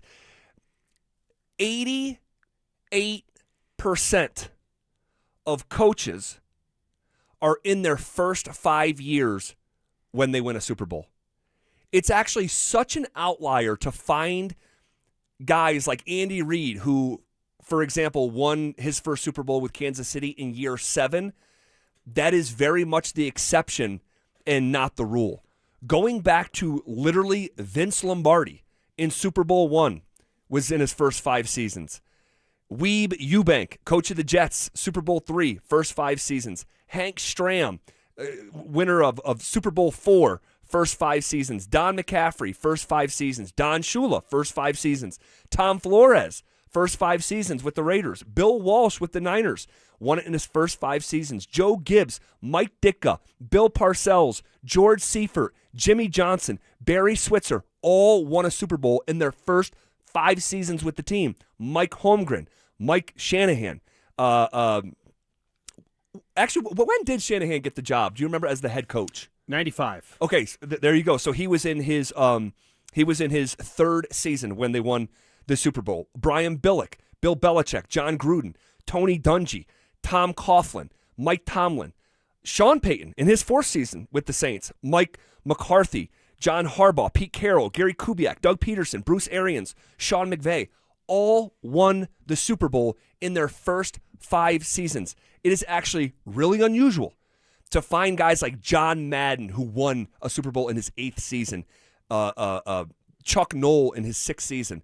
They are the exceptions, not the rules. 88% is an overwhelming number, and it's convenient here in Denver that Sean Payton has 2 years left to get this done by this historical benchmark, and Bo Nix has 2 years left on his rookie contract. Yeah, it lends credence to my prediction that I don't think Sean Payton's going to get a second contract here. So I think he's either going to win it in the next 2 years and ride off into the sunset, or that's going to be it. And that might be the right decision because history tells you that if you don't do it in the first 5 years, you're not going to do it. However, the 5 coaches that aren't in the 32 out of 37 are all Hall of Famers. Sure. Chuck Noll, Hall of Famer. John Madden, Hall of Famer. Andy Reid will be a Hall of Famer. Bill Cowher's a Hall of Famer. And then I think the other one, which you didn't mention, it's got to be Tom Landry. Tom Landry, yep. Because he was in Dallas forever. They got super close. Lost even before the Super Bowl. They would lose, like the Ice Bowl, things like that, which were the championship game at the time. So the 5 outliers are all Hall of Famers. So that does say, hey, maybe you ought to be a little bit more patient. But this is pretty overwhelming. Yeah, 32 out of 37, 88% of the time. That's nuts. Yeah, and that's their first Super Bowl. Obviously, Andy Reid won a Super Bowl in season 8, 10, yes. whatever. But the first time they won it with that team, it does tell you if you can't get it done in the first 5 years, you're probably not going to get it done. Yes, that's what it does tell you. That's the overgeneralized way of saying it. Okay, so let's look at Sean. If he doesn't get it done in the next 2 years, and then all of a sudden you got to pay Bo Nix, like his big contract will kick in. Yeah. Yeah, he probably won't get it done here if he doesn't win it this year or next year. Well, that's again, it's not gospel, all right? But when you see 88% over a 60-year sample size, you want to be the rule, not the exception. And so you see like Sean McDermott fired after the postseason exit. Like if Sean McDermott going to win it in year 9, it's like, well, guess how many coaches have won the Super Bowl in year 9? 0. Yeah. How many have won it in year 10? 0. How many have won a Super Bowl in their 11th year with a team? 0. How many have won a Super Bowl in their 12th year? 0. 13th year? 0. So like it's again like it's not gospel. It's not gospel, but you want to be it's much like when we talk about the Denver Nuggets during the season, Phil Jackson's 40-20 rule. You have to win your 40th game before you lose your 20th game. And you say, well, what does that really mean? Well, I mean, there's only 3 teams that haven't abided by the rule since the advent of the 3-point line. Kind of important. Yeah. Even though it's not a rule in the rule book, just historically, things fall this way over and over and over. As recent as Mike McDonald for the Seattle Seahawks winning it in year 2. Well, and the other factor, and this may not be fair to Sean, but it's just a reality. When you look at the 5 coaches who were the outliers, right? Like Bill Cowher, season 14, he was still a relatively young guy. He was. Right? John Madden was a young guy when he finally won it in year 7. I guess the only one who maybe wouldn't fit into that because he spent a lot of time in Philly and then it was year 7 in Kansas City would be Andy Reid. Otherwise, by the time Sean goes through 5 years here, he's going to be, 64, 65, something like that? That starts to become a factor too. Again, maybe it's not fair, but if you're Greg Penner, you've gone 5 years, you haven't won a Super Bowl, your coach is 66 years old. Are you giving him a in that scenario? Deal? In that scenario, where if they don't win the next 2 years, do you want to give him another 5 years from 66 to 70 to try to win it? That's a very interesting one. And I'm not saying that's fair. I'm just saying let's live in the real world. Yeah, that would be a part of the conversation where. As if you're Bill Cowher and, your first 5 years, you haven't won it, but you're 37 years old, you're still considered an up-and-coming head coach. If they fire Bill Cowher after 5 years, he gets hired immediately. Yeah, oh yeah. If the Broncos move on from Sean Payton after 5 years, is he getting another job? Yes. You sure about that? Yes. John Madden would have got another job. Tom Landry would have got another job. Now, he may not. Andy Reid would have got another job. You don't think Sean Payton in 2 years could get a job? He turned New Orleans from the Aints to the Super Bowl winning Saints. The Broncos went through the toughest stretch in the history of their NFL franchise, and Sean Payton got hired, and it was add water and stir. You were competing for a playoff spot in season number 1. So, two things can be true. It might be a scenario in this fictitiously forecasted scenario that if the Broncos don't win a Super Bowl in the next 2 years, could Greg Penner move on from Sean Payton? He could, but simultaneously true that someone else, not the Broncos, are going to look for their franchise to get turned around, and he is the perfect candidate because we've seen it now twice. And so I think there's something to be said for that. It kind of depends on what the next 2 years look like. Sure. Right? If they go 10-7 and then they go 7-10. I mean, I suppose it's and the it's NFL. Trending in the wrong direction. This guy who had to give up play calling 3 years ago because he said he's just, got feet of clay and can't make decisions quick. The trend with NFL teams is to want to find the next Ben Johnson. That's the trend. Sure. Versus, hey, let's bring in how'd Pete Carroll work out in Vegas? Pete Carroll had a lot of success. It didn't. He had success in New England. He had a ton of success at USC, a ton of success with the Seahawks, and then it was in it. I'm not. But saying, someone still hired him. I get it, but I'm not saying it was because of his age. But there are also teams are going to look at it and say, well, how did that one work out? Yeah. How did that one work out? Well, how here's did the that thing. one work out? Here's the thing with this conversation. The way you're framing it is the decision has to be made after the next 2 years. The reality, though, is the decision will likely be made next offseason because he's probably not going to go into his 5th year as a lame duck coach, especially if the Broncos have another good season. Not necessarily 14-3, but if they're 10-7, 11-6, back in the postseason, winning a postseason game, I would imagine. And again, I don't know the intricacies of their relationship, and I do have to remind myself that Sean Payton wasn't their first choice or their second choice. That was Jim Harbaugh and DeMeco Ryans. So how much of that is on the scale, personality type, how does he get along with Greg, all that stuff. How does Greg view Sean? I just don't know. Well, and if you look at the potential scenarios for this coming year, right? So I'm with you. It would be a next offseason conversation. He's not going to coach his 5th year as a lame duck. That's not going to happen. So let's just start with the extreme positive. If he wins the Super Bowl, I think he retires. I think he rides off into the sunset. Man, I don't think so. I don't think so. It was just 3 years ago. The guy was making an analogy with a NASCAR race that he hated being on the outside of the stadium, hearing the engines, but unable to go in. I think this is a football lifer. I think he's a grinder. I think he might be lost without the game of football. I think the league is going to have to show him the door. I don't think he's going to walk out of it willfully. Okay, I think he would retire because I think his goal is to become the first coach to ever win a team. Well, I agree with that, but who says you're just done Once after he's that? done it, I think he's done. All right, maybe. Let's say they have another year like they just did. Really good season, but they lose in the playoffs. And their offense is really good, and everybody's coming after Davis Webb trying to hire him as their next head coach. It could if get you're tricky. Greg Penner, who do you pick? Do you pick the guy that's going to be here for a couple of years or the guy that's going to be potentially, if things go well, a decade? That would be an interesting conversation. Let's say you're mediocre. You're 10-7. You just missed the playoffs or you're the 7 seed. Do you give Sean Payton a new deal at that point? You got to remind yourself what life was like before he walked through that door. I understand, but do you say, hey, let's commit to this guy for another 2, 3, 4 years beyond the season that's still left on his deal? Then the far extreme is they stink, which I don't think they're going to, because the next time I only win 6 games will be the first time. But he did have 3 straight seasons of 7-9 too, right? With a Hall of Fame quarterback. Let's say they go 7-10. Yeah. That would be stinking in a Sean Payton season. It would. If they go 7-10, they regress by 7 games. Are you giving him a new deal? You talking about this coming year? Yeah. No. Okay, so what scenario in there and how this season goes, does he get a new deal? If you're 11-6 and you're winning a postseason game, he will likely get extended. Okay, I'm with you. Do you agree with that? Yes. Okay. So there's this very tight window of like 11-6, 12-5. You win the division. Well, we're creating the tight window. What if they go win the Super Bowl? Then he's gone. He's retired. No, James. He's the co-host of the Kay Adams Show. Oh, God. That's what he's doing. Oh, God. Like 11-6, 12-5. You're still winning the AFC West. You host the playoff game. You win it. You lose in the AFC title game on the road at Buffalo. Yeah, you know what? If you're Greg Penny, you're like, basically it was the same year. We didn't get a couple bounces, didn't get a couple of the quote-unquote lucky wins we got the year before. We're still trending in the right direction. That's the very tight window.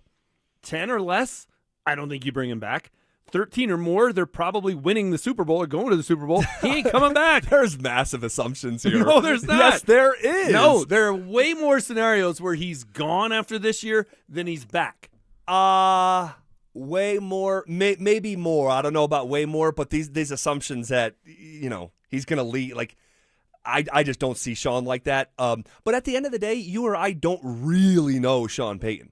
Like, we don't know, his internal clock and how he views this thing. And I think he wants to be the coach of the Denver Broncos for a very long time. I think he wants to be tied to Bo Nix's hip, not his ankle, but his hip, moving forward here. Sorry. I think that, I don't know what you're drawing from when you say he's going to retire if he wins a second Super Bowl. I think it's mission accomplished at that point. It's downhill. Maybe. Why didn't Payton come back? Why didn't John come back? It's like, well, yeah, could I come back and try and win another one? Sure, but likely you're going to. Well, John could barely walk, and Payton didn't have a neck left. I mean, John could have still played. He was this MVP of the Super Bowl. Yeah. His final game. Yeah. Like, he could have still played. They'd have had to have Bubby play 4 or 5. But how about this? Actually, I said 7-10 was the disaster. That's not the disaster. Bo Nix hurts the ankle again. They play 10 games with Jarrett Stidham and go 5-12, and you got this damaged goods quarterback. Heaven forbid. But that is the disaster. Well, he's up for the extension too, on the same timeline as Sean Payton. And you know what? If it looks like your quarterback's not going to get the long-term deal because of his ankle, living in Malibu, co-host of the Kay Adams Show. That's what that turns into. Yeah, maybe. Well, we kind of finished this with agreement that would be the worst-case scenario, but Bo gets hurt again. They're not. That's the only way they're losing more than 9 or 10 games. Well, we'll see. NFL is a wild place, and you have a first-place schedule. So we'll see. And you have the least amount of home games and all that stuff. So, but I found this fascinating, looking at the course of NFL history, that 88% of the time, a Super Bowl winning team has the coach doing it in his first 5 years. And you can find 5 other examples where that wasn't the case. Well, and part of that is back to Super Bowl 1. Part of that is because teams become impatient. But that's not a bad thing. But this is going back to the 60s and 70s. Exactly. It's not a new trend, but it is a kind of an axiom in business. If you're going to fail fast. So I think these super successful business people who own these teams look at it and say, well, if I don't think we're going to win it with this guy, let's bring in somebody I do think we can win it with, rather than wait year after year after year and get to year 14 and we finally win it. It's a fail fast kind of mentality. That's why they pull the plug quick and try somebody else. Well, we'll see if Sean Payton can be a part of the rule, not the exception, and win a Super Bowl in his first 5 years, the same way that has happened 88% of the time in the Super Bowl era. All right, this is KKFN and KKFN HD1 Longmont, Denver, and KARS-FM Laramie. We are coming with it, and we are coming for it. It's Zach By hanging out with James Marilat, filling in for Phillip Lindsay today, and we are The Drive. And we have a massive hockey game that awaits us here in just about an hour from now. Game 5, as the Colorado Avalanche can end Minnesota's season in Denver and end a postseason series in Denver for the first time in 18 years and get out of the second round for the second time in 24 years. I cannot believe that is a sentence. I have not heard it phrased like that throughout the week. Now, I can't listen to everything, but I was at my kitchen table this morning going through the years. I'm like, wait a second. Outside of the 22 Cup here, the last time the Avs were out of the second round was 2002, and they lose to the Red Wings. And that was – so the Denver Nuggets have made it out of the second round more times in the last 2.5 decades than the Avalanche. And the Avalanche standing within their sport is a lot taller than the Nuggets within their sport. I found that fascinating. That's amazing because I was still in my 20s when that happened. I was 28 years old. Wow. When they got out of the second round the last time other than the Cup. I'm 52. Wow. That's how long ago that was. So you're 52 and the Avs can get out of the second round for the second time since you were 28. That's crazy. It is. That is a long period of time. I'll just put it this way. A lot has happened in those 24 years. And I think the stat that they haven't won a closeout game here since 2008 is fascinating. There's two reasons for that. One, they haven't been very good on home ice with an opportunity to close out. And two, it's kind of the weird way the schedule has fallen of you get a few sweeps and that kind of thing where you end up closing people out on the road. So it's not all been their fault that they've failed to close out here. So that stat's a little quirky. The second round one's not quirky. That's just playoff failure after playoff failure after playoff failure. It's very straightforward. So, and there's no other way to put that. You either weren't getting to the postseason or you were falling short in the postseason because then a lot of those, they were one of the 2 or 3 favorites to win the Cup. There's some things that, when we came in here today at 2 o'clock, I was feeling super confident, right? They won game 4. I thought that was the tipping point of the entire postseason. They win that game, they're a 50-50 shot to win the Cup. They lose that game, I think there's a 50-50 shot they lose this series. Now as we talk about it, and we talk about, hey, this team doesn't get out of the second round. This team has had problems closing out. They have. Their game 5s have not been good. It starts to make you worry a little bit about, does this team have the killer instinct? If you got a killer instinct, you don't give Minnesota any reason for hope tonight. You come out, fast, you take an early lead, they start thinking about Cancun, and you move on. If you don't have a killer instinct, if you're going to know early. The Wild come out, they get the first goal, they take a lead, and all of a sudden they start thinking about, we could go back to Minnesota, we could win Game 6 up there, and then anything happens in Game 7. Don't give them any life. No, you can break their spirit because in their heart of hearts, Minnesota knows that the Avs are better. And if you reinforce that knowledge in the first period, you could see this thing, not saying it's going to get out of hand or anything, because that's a tough group of professionals. But they'll know it, and you'll know it. And I believe that scenario is well within bounds tonight. Do they really want to extend this thing if they're down 2 or 3 goals, late second period? They're professionals, I get that. But we saw it in Game 4 against the Kings. That was a relatively close game for a couple of periods. And then the Avs took a 2-goal lead, and all of a sudden it just sort of got away from LA because they knew deep down what are the odds we're going to win 4 straight. Virtually 0. But hey, as long as the game's close, they're going to be battling. They're going to take the Jared Bednar approach of, we're just worried about this game. We just got to win this game. And there's some pride in you don't want to get swept. But once you fall behind, then it just turns into, why do I want to get on an airplane and fly back to Denver to lose this thing in 5? Right. That was LA's approach. This one would be, it's just over. We had our shot in Game 4. It's just over. Hey, we had a good run. It's time to, start taking the kids to school, go to field day, and then it's 1, 2, 3 Cancun. That's what it turns into. Well, that's the hope. But for whatever reason, James, the Avs have really been the worst version of themselves in these Game 5s at home, and I can't make heads and tails of it. You go back to the last time it happened. This is Game 5s at home. The 22-23 season. It was in the first round. Series tied 2-2 with Seattle. They lost Game 5. The year before that, this is the Cup year. Second round, up 3-1 against St. Louis. They lost Game 5. In the Cup final, up 3-1 against Tampa. They lost Game 5. in the 2021 season in the second round, hosting Vegas, series tied 2-2. They lost Game 5. That means the last 4 Game 5s in Denver, the Avs are 0-4. And even just beyond that, Game 5s have been just a bugaboo. A year ago, series tied 2-2. They lost Game 5 against Dallas. In the 23-24 season, second round, down 3-1. You had to win Game 5, but they lost it to Dallas.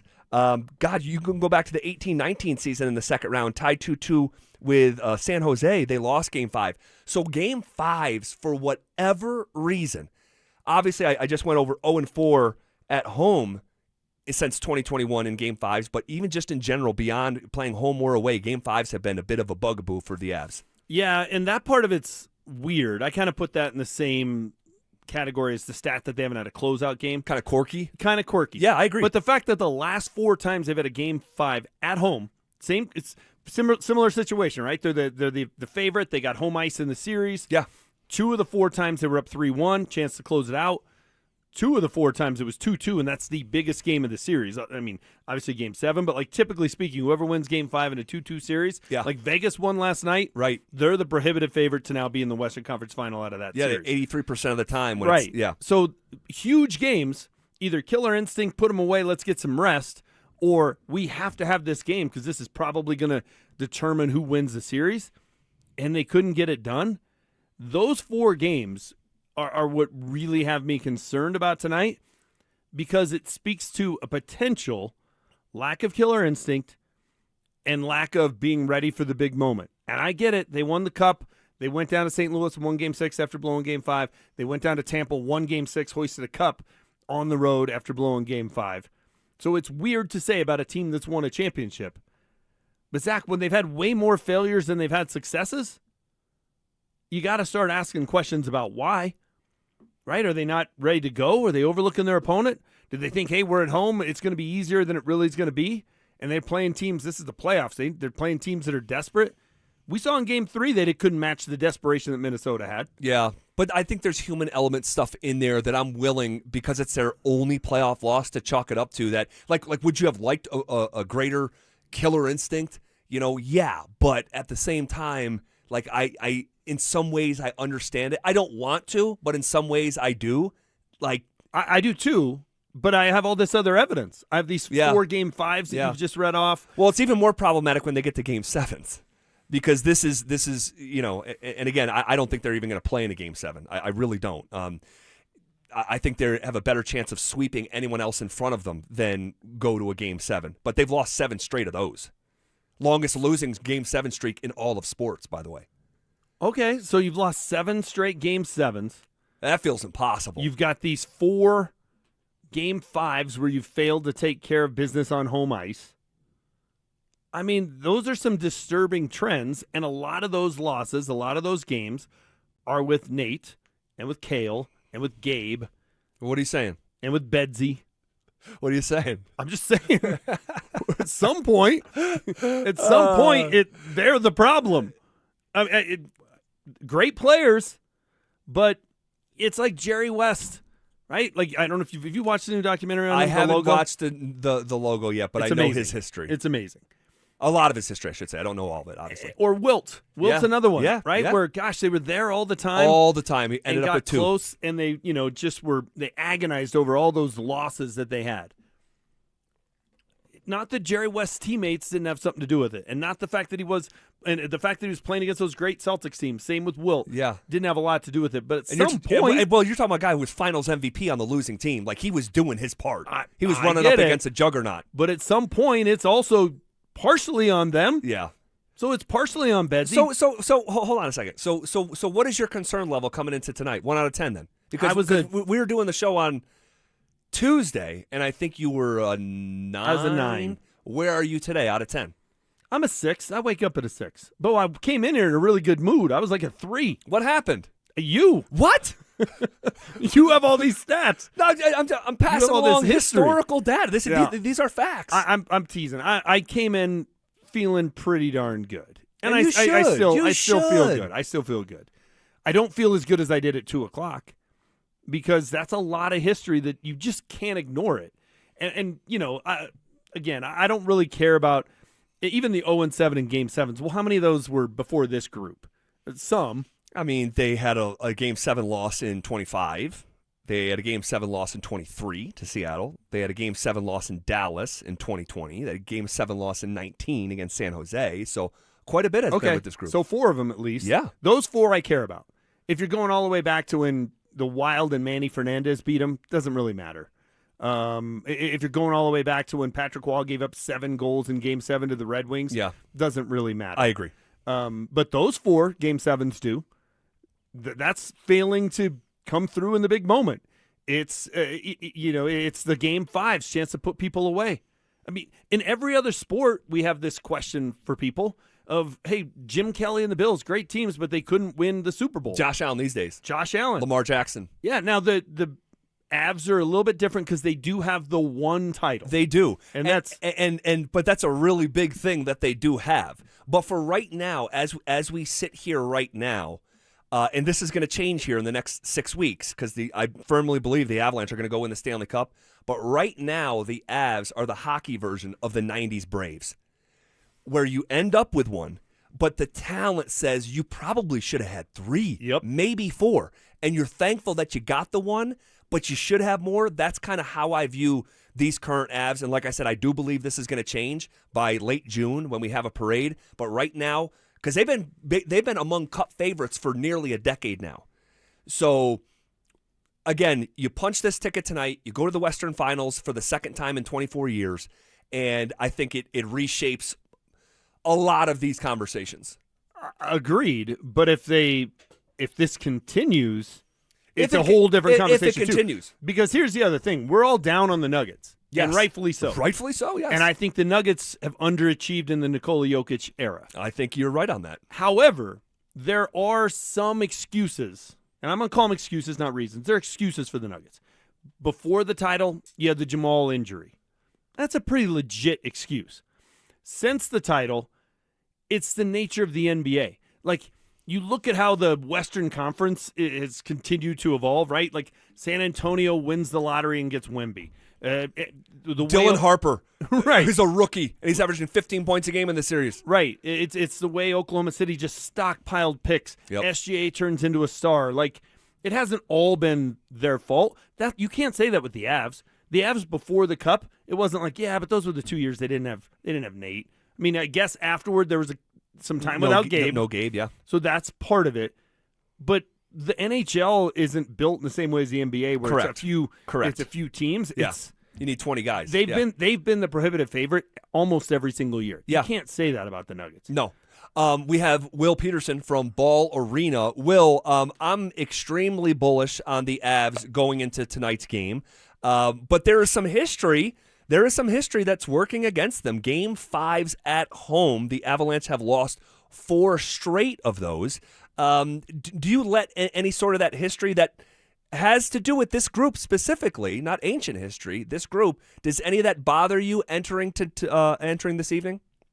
Yeah, and I definitely think, Zach, when you look back on 2022, you had a chance to close the Blues out here, and you couldn't do it. You had to go back to St. Louis for Game 6, and then obviously could have won the Stanley Cup against Tampa Bay here in a Game 5 and didn't get it done either. I mean, that sort of piggybacks off the stat. I know I wasn't the only one to find it, but they haven't won a home playoff series or closed a home playoff series since 2008. I mean, they've shook hands on the ice before, but we all know they had to do that after Matt Duchene scored in double OT in Game 6 a couple years ago. And, of course, the disappointment against the Seattle Kraken in Game 7 when they were trying to defend the Cup. So it's not only Game 5s, it's the fact that this has been a pretty darn successful hockey team over the last 10 years, including a championship. And they haven't closed a home playoff series since I was a senior in high school. That's a long time ago. So definitely something I'm keeping an eye on tonight. Well, 48 hours ago, the big story was who was going to be in net for the Avs. It turned out, well, they won the game. I don't know if Jared Bednar's got out the Magic 8 Ball, the Ouija board, if he's pulling names out of a hat yet. Knock it What's going on? But do we know for sure who's in net tonight? Is that if we saw who was out there for morning skate, but do we know the final answer for that? You guys will have an answer in about 10 minutes because they'll get let out onto the ice by either Mackenzie Blackwood or Scott Wedgwood. And my overwhelming gut, 99.9%, is that it's Mackenzie Blackwood. Not to go full Mike Evans on you, but I'd be very surprised if it's not Blackwood, given that he was the guy at morning skate, and I thought he played really well in Game 4. And I understand I'm sort of flip-flopping on this issue, but we're allowed to flip-flop, and the guy played great when it was 1-1 at the end of the second period. He was fantastic 1-1 early third, and then he was really good when it was 2-2, 3-2, and they were trying to protect that lead before the empty netters. So I think Jared Bednar's pushing the right buttons. He rode 2 goalies all year. He's not going to change now. He said multiple times, I understand it's unconventional. So at least he's acknowledging that, yes, this is not how most hockey coaches have done it over the years that have gone on to win titles, but I think he's drawn from experience that 4 years ago he won a championship playing 2 goalies. So, James, you guys will know as soon as you let me go, but I would be very surprised if it's not Mackenzie Blackwood. Will Peterson is at Ball Arena right now, just about call it 45 to 50 minutes before the puck drops in Game 5. For you, Will, where does special teams stack up on like your keys to victory? Minnesota got back in this series by capitalizing on Avs' mistakes and cashing in on that power play in Game 3. Colorado answers in Game 4, massive goal on special teams from Nazem Kadri. Where is that on the list of keys for victory tonight? Well, I think it's huge because 2 things. One, Zach, in Game 1, you saw Minnesota start taking bad penalties when they got frustrated, and the Avalanche capitalized on that. That may have been Game 2, but you know what I'm saying. Like, if Minnesota feels like they can't get back into this game, or even if you go up 1 or 2-0 early, they're going to start mucking it up. They're going to whack away. Maybe Josh Manson fights Michael McCarron. I don't know. We'll figure that out. But my point is the Wild are going to be in the box a lot. And the way you capitalize on that is you score power play goals early and often. Do I wish the Avalanche's penalty kill had been better through 8 games in this postseason? I do, because it was such a strength in the regular season, but they've proved they can outscore these guys. I mean, they've done it multiple times in this series. If they want to play a shootout, they'll play a shootout. So, Zach, I think it's a key for sure, but I think it's really a key if the Wild give you a bad penalty or two that you capitalize and make them think they don't have a shot, not only tonight but in this series, because we've seen in elimination games, if teams get down a couple goals, they just know they're done. And hopefully the mental aspect of that comes into play for the Avs tonight. Yeah, that dovetails into what I was going to ask you. And Game 4 is the exception. But outside of that game, for both of these teams, if they score first, they're going to win the game.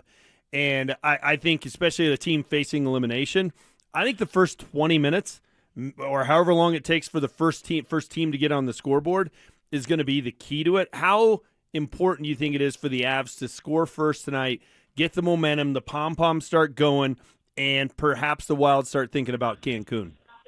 Oh, I think it's huge, James. I mean, you look at the first couple of games here in Denver, they scored super early in both those. Built a 3-0 lead at the blink of an eye in Game 1, and then Marty Necas scored about 3 minutes into Game 2, and Gabe Landeskog followed that up 5 minutes later. So the Wild will definitely get that deja vu, here we go again, if the pom-poms are waving in the first 10 to 15 minutes of the hockey game. They will probably think about Cancun, and they will realize that they had a shot back in St. Paul. They don't really have a shot on this ice for whatever reason. I didn't think home ice advantage was all that critical in the first series because the Avalanche knew they could just play the King style and get a win. But I think it's been huge in this series. You know, for lack of a better term, it's been an avalanche of momentum in both games 1 and 2 with those early goals. So, yeah, if the Avs can get a couple in the first period, this could turn ugly. It could turn into a laugher. I think Cecil picked 5-1 earlier in the day. If it's 2-0 after the first period, I'll join Cecil on a 5-1 prediction. Is that your official prediction? I was going to ask you here on the way out. No. Give me the Avalanche 4-3 in OT. I think it's going to be a nail-biter. I think Minnesota is really good. Ooh. There's a chance they're better than Carolina. Maybe I sound crazy saying that, but we could get the podcast. We always do when they look back. Who was the toughest opponent? It could definitely be the Wild. So I'm not ready to write the obituary just yet. I do think the Avs win tonight, but I think it's awful close. And there's an OT hero to break that 18-year streak of not winning a playoff series on home ice. Man, really good stuff, Will. Appreciate you and enjoy that game. All right, thanks so much, guys. Take care. All right, there he goes, Will Peterson, live from Ball Arena. If this thing goes into overtime, my worry meter is going to be beyond the 6 at that point. Because then you're just, hey, one bad bounce, and all of a sudden you got yourself a series again. That would be worrisome. I think he could be right. The Wild could be their toughest opponent. If you look back to the year they won the Cup, St. Louis was their toughest opponent. It was. In that run, you go back and look at when the Nuggets won the title, Minnesota, even though they won 4-1 in the opening round, was a tough opponent. Phoenix was the toughest opponent they had in the entire run. I agree. You remember in those first 2 games in Phoenix, Kevin Durant and Devin Booker were as hot as lava. I mean, they literally shot like 65% or whatever it was from the field. I mean, I've never seen anything like it.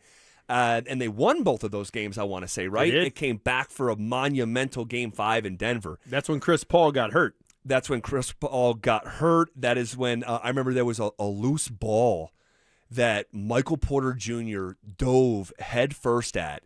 It ended up in the hands of I think it was Jamal Murray, and he threw an alley-oop to Aaron Gordon, and it was one of the loudest arenas I've ever heard. I mean, the game was hanging in the balance. You know about the numbers, Game 5 series touch. Yep.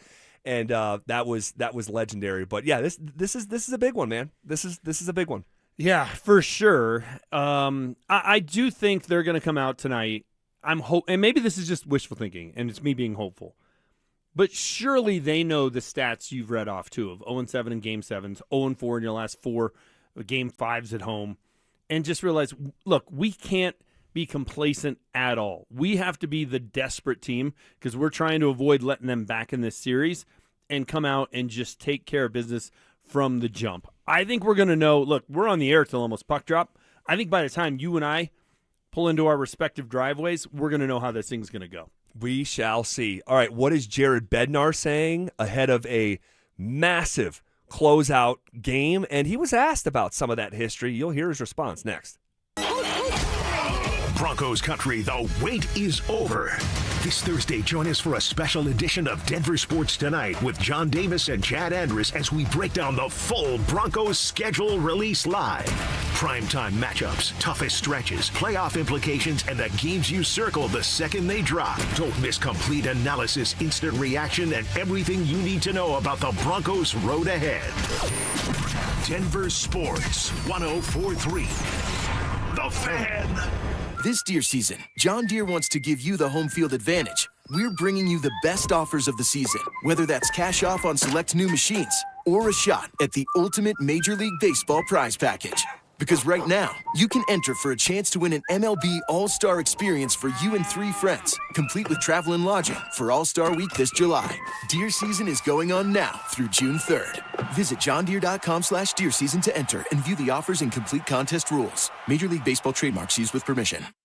Join us at Camping World's Red, White, and New Trade Event, our biggest trade event of the year, May 14th through the 16th. Trade in your RV and get the highest value guaranteed. Then upgrade for less with new RVs starting as low as $94 a month. Plus, take 25% off select maintenance services. Save up to 40% on camp-ready must-haves. And enter to win a new RV. Don't miss the Red, White, and New Trade Event at your local Camping World, May 14th through the 16th. We'll see you there. Get in the zone, AutoZone. Welcome to Markdowns for Miles at AutoZone. Got any markdowns on oil? We've got many markdowns on oil.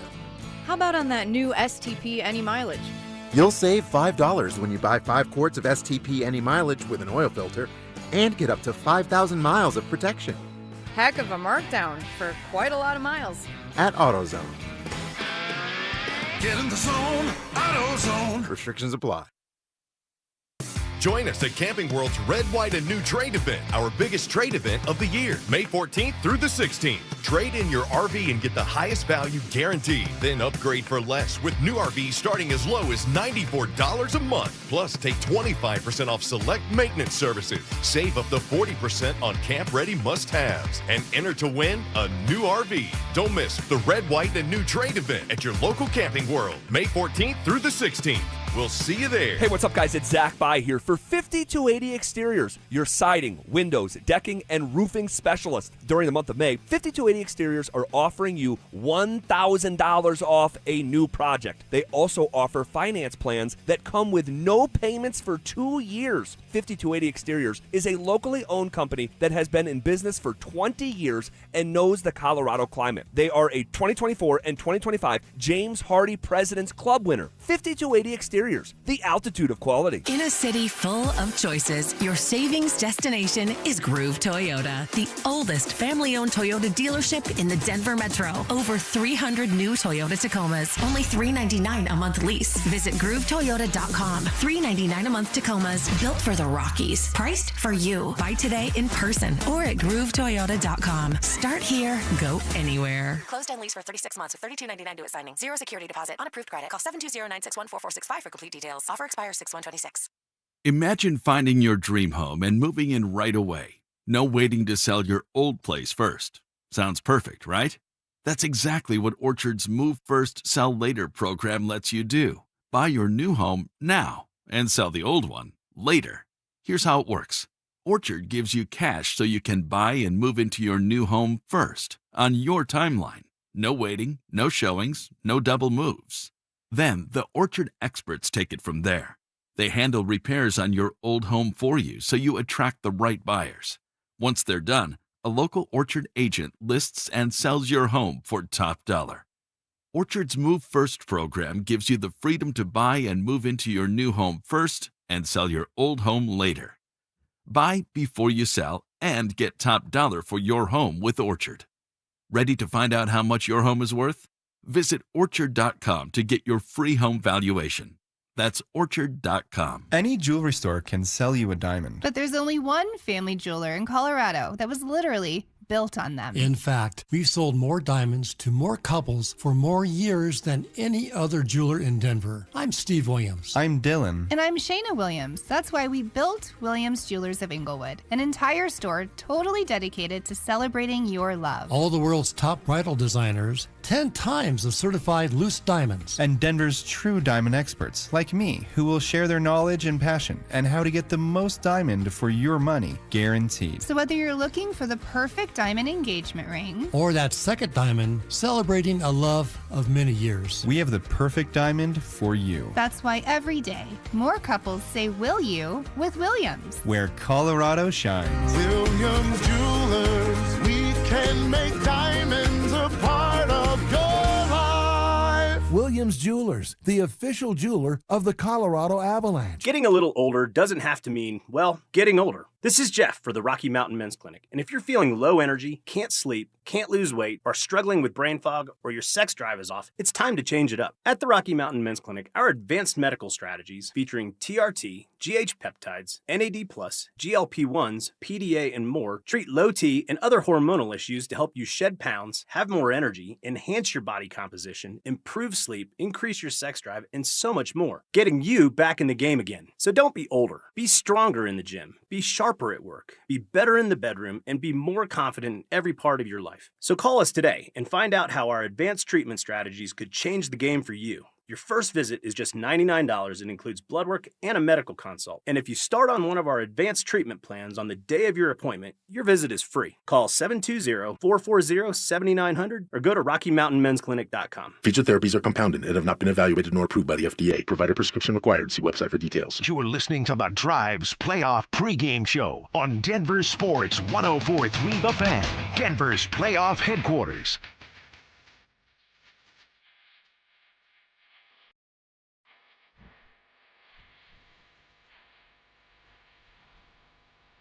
All right, news coming out of Ball Arena in real time. It is, in fact, Mackenzie Blackwood, as we anticipated, with the clues that were gathered this morning. So there's that. Also, Sam Malinsky and Arturi Lehkonen will not go tonight. So those are two meaningful losses. The Wild have dealt with their own stuff in this department as well. So kind of shooting at the same basket there, if you will. But that's the news coming out of Ball Arena in real time. Yeah, and if you want to look at it as a positive or from a positive angle for the Avs, it's the exact same situation they had in Game 4. That was the best game they played in the postseason. That's true. So not that you want to go long-term without especially Lehkonen, but you were able to survive that game. It was the best you've played. You're just going to keep everything the same tonight, right? If it ain't broke, don't fix it. I'm imagining the lines will all be the same.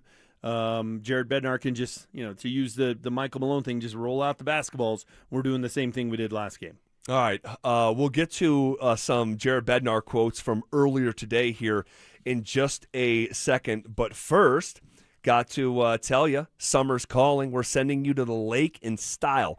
Download the Denver Sports app to enter our Day at the Lake contest for your chance to win everything you need for the perfect lake day. You get 2 paddle boards, 2 chairs, a cooler, a pop-up tent, Bluetooth speaker, and a $250 gift card to fill up that cooler. All you need to do to enter is download the Denver Sports app today.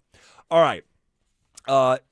Jared Bednar, talking this morning, we were just kind of going through it about some of the history here, and Bednar was asked if, hey, there's a different kind of challenge with trying to close out a series at home for the first time since 2008. This is what he said.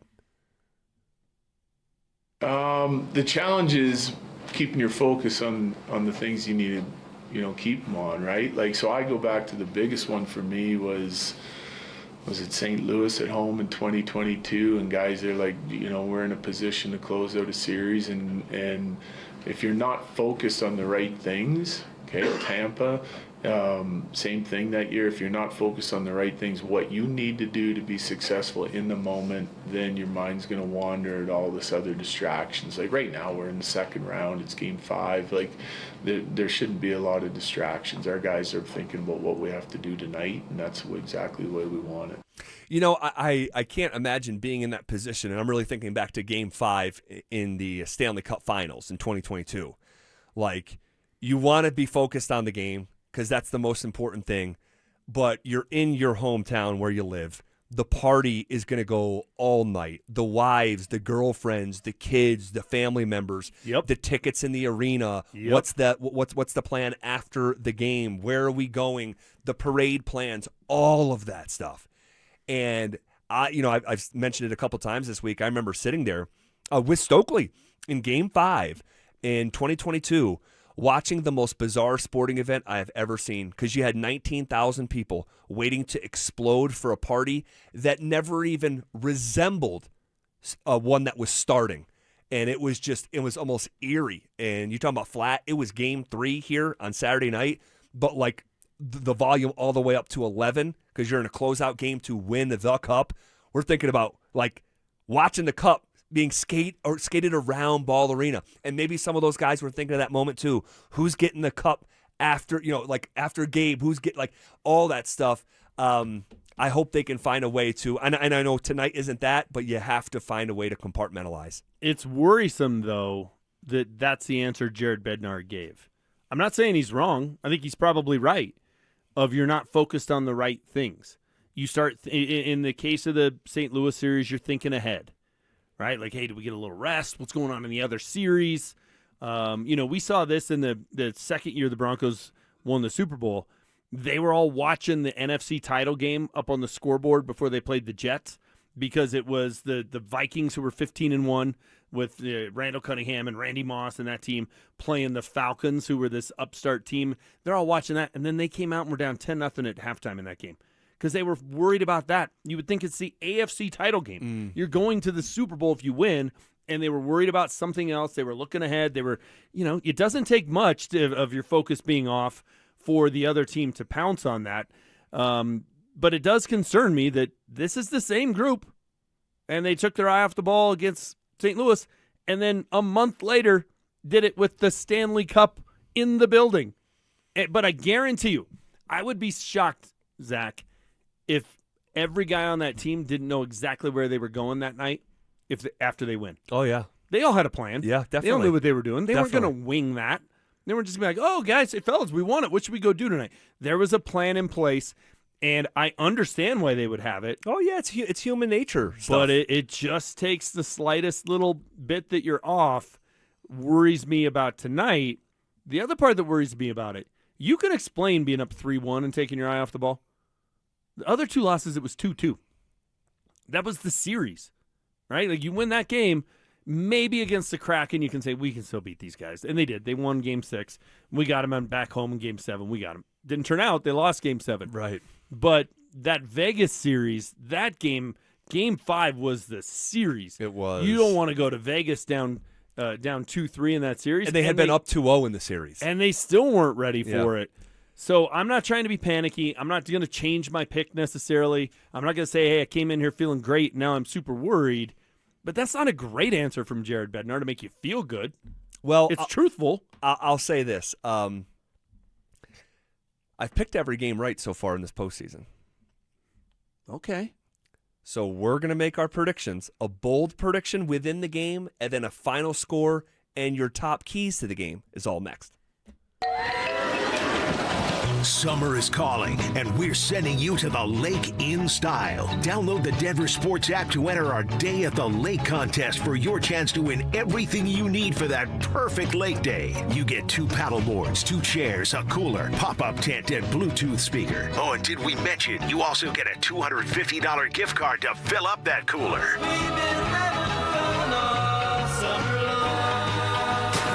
Download the Denver Sports app now and enter today. We'll see you at the lake.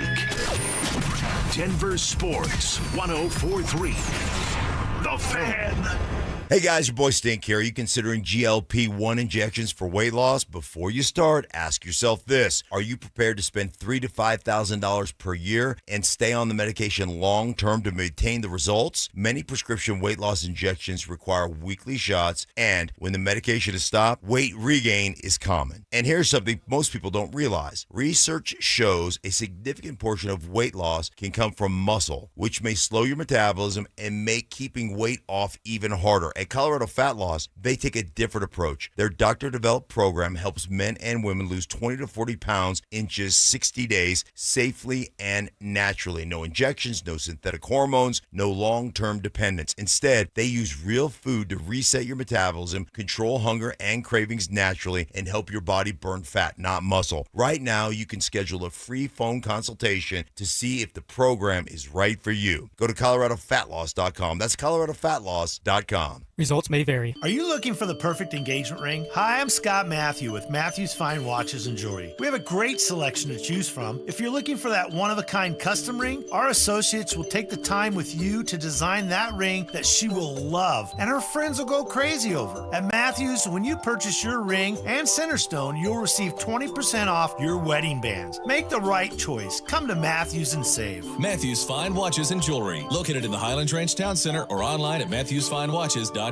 Ready or not, summer is coming, and Wayfair's Memorial Day clearance is on now. Right now through May 25th, get up to 70% off everything home at Wayfair. Plus, score amazing doorbuster deals all sale long and surprise flash deals on Memorial Day. We're talking thousands of products at every style and budget. Now is the time to save big on must-haves for your patio, backyard, and beyond. These savings won't last, so don't wait. Shop Wayfair's Memorial Day clearance now through May 25th. Wayfair, every style, every home. There's a lot of uncertainty in the world right now. Rising energy prices, fragile supply chains, even threats of food shortages. It's no surprise that millions of American families are starting to take preparedness seriously. That's why My Patriot Supply created Family Preparedness Starter Packs. 1 full week of food for everyone in your family. Plus water filtration, cooking tools, and backup power. All for as little as $100 per person. Go to MyPatriotSupply.com to get prepared today. That's MyPatriotSupply.com.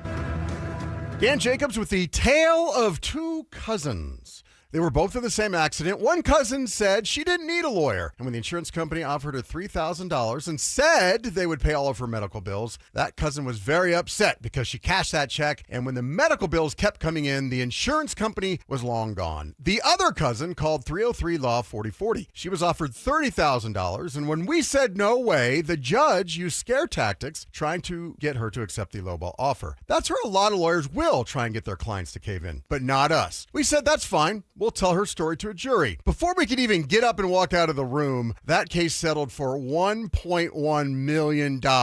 That cousin was very happy. The insurance companies work for their shareholders. At 303-LAW-4040, we work for you. You don't have to feel guilty about asking for what's fair. We hope you never need us, but accidents do happen, so go ahead, save that number in your phone. You never know when you're going to need it. It's 303-LAW-4040. I've got to tell you about Schomp Honda. If you're looking for an SUV that can handle Colorado, check out the new 2026 Honda CR-V. It's comfortable, capable, and perfect for everything from your daily drive to weekend getaways. Right now, Schomp Honda has has the largest inventory since before COVID, so you've got more options than ever. And I love this. Champ Honda does things differently. Their one price, one person, 1 hour philosophy means a fair price up front and way less time at the dealership. They never charge dealer handling fees. Tired of or fearful of hearing no? Let us say yes. We can help you get your loan approved with our expanded guidelines, less than perfect credit okay, high debt to income ratios, and more. Call U.S. Mortgages at 303 low rate. All loans subject to approval and change. License number 392126. For over a decade, Bluebird Windows and Doors of Denver's been servicing the Front Range with products built to withstand Colorado's unpredictable weather. Bluebird's Sunrise Collection windows are built to last a lifetime and are backed by strong warranties. Right now, buy 3, get 1 free through May. Mention you heard about Bluebird from me, Mike Evans. You'll save an additional 5%. Enjoy the outdoors through energy-efficient Bluebird windows. Visit gobluebirdco.com. Bluebird Windows and Doors. Make today a Bluebird day.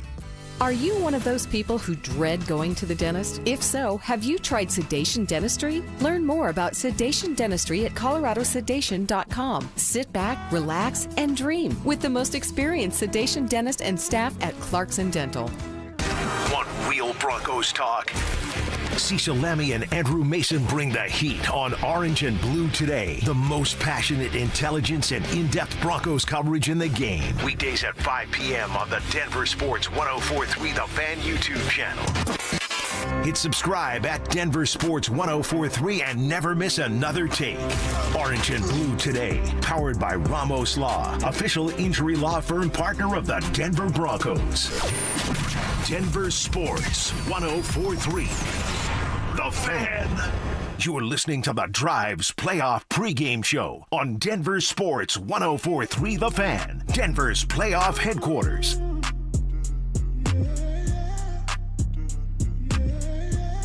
All right, final segment here on a Wednesday. It's prediction time. The show has flown by with my guy James Marilad. Agreement, disagreement, everything in between. But it's time, man. We're just about, call it 25 minutes away from the puck dropping in Game 5, where you've probably heard it ad nauseum, but the Avs trying to win a playoff series in Denver for the first time in 18 years. Get out of the second round for the second time in 24 years. James, give me one bold prediction for the game, like the game within the game. Not a final score, but just a prediction in game. We didn't see it come to fruition at the end of Game 4, but I do think the bad blood between Manson and McCarron is going to come up again. And this is going to give you a little bit of hint of where I think the game's going. I think McCarron in the third period winds up taking a 5-minute major. I think he takes a run at Manson, tries to get his revenge. Wow. It's like, you know what? I'm going to be on the beach soon, so if I'm going to have to go through a handshake line and shake that guy's hand, I'm going to make sure that I get the most out of it. Curious question, and this is just, I have no idea. If he gets booted, does he come back out for the handshake line? Yeah. I think so. That would be fascinating. I think so. But he wanted to take a run at him in the second period, because that was between the first period and the second period. Yep. That he had the interview with PK Subban. Yep. And said, he's a dirty player, and then I'm glad he didn't get kicked out. Right. Okay, well, what's that mean? It means because I get a chance to take a shot at him. That's right. Well, it's a pivotal Game 4. You're not going to probably do it there. Take a dumb penalty, put your team in a bad position. He's not going to do it today and tonight if the game is close.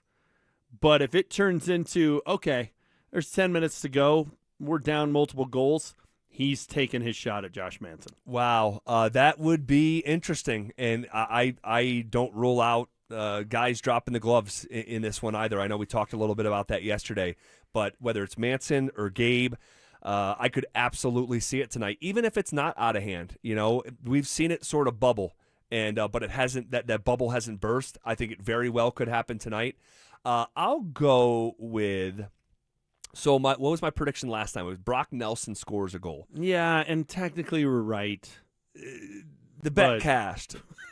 The bet cashed. All right. It was an empty netter from 195 feet away. Yeah, with 8 seconds to play. That was to crush my under. Yeah. Oh, my gosh. Yeah, so you won and you lost on that. I lost more than I won, good. trust me.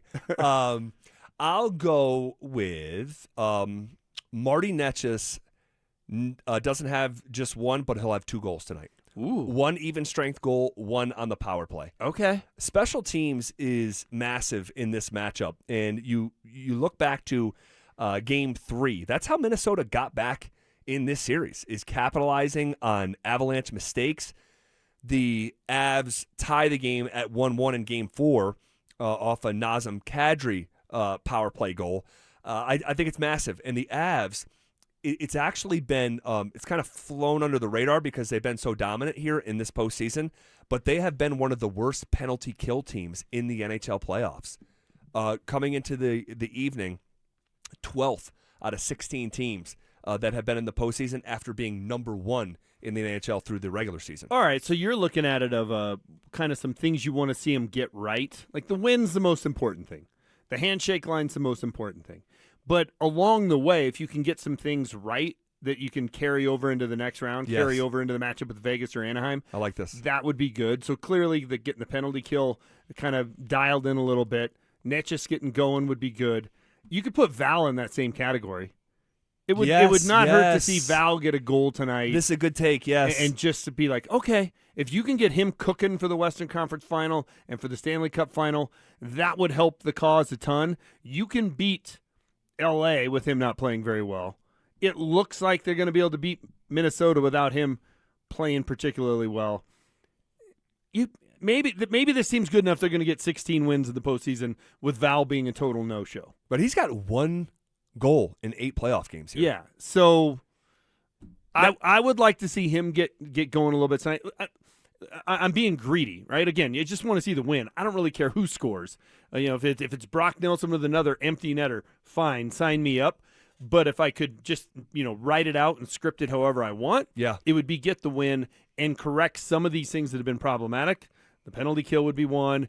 Get some guys that are star players that just haven't really been able to find their groove yet. That would be on my wish list as well. Yeah, and if I had told my own self, a year and a half ago that the Avs would be 7-1 in the postseason and Val Nichushkin would have 3 points with 1 goal, I mean, he has been pretty absent. Considering where we were at in 2022, he was their best player, arguably. When was his goal?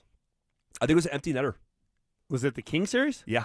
I think it was an empty netter in the King series. So to some extent, he doesn't have a goal. He hasn't scored a goal when the guy's been in the net. The other kind of greedy take from me tonight is I want to see 2 guys score in this series who haven't scored yet, so they can set the all-time record for most players to score in a playoff series. Yeah. So that would be like a Brett Kulak hasn't scored in this series.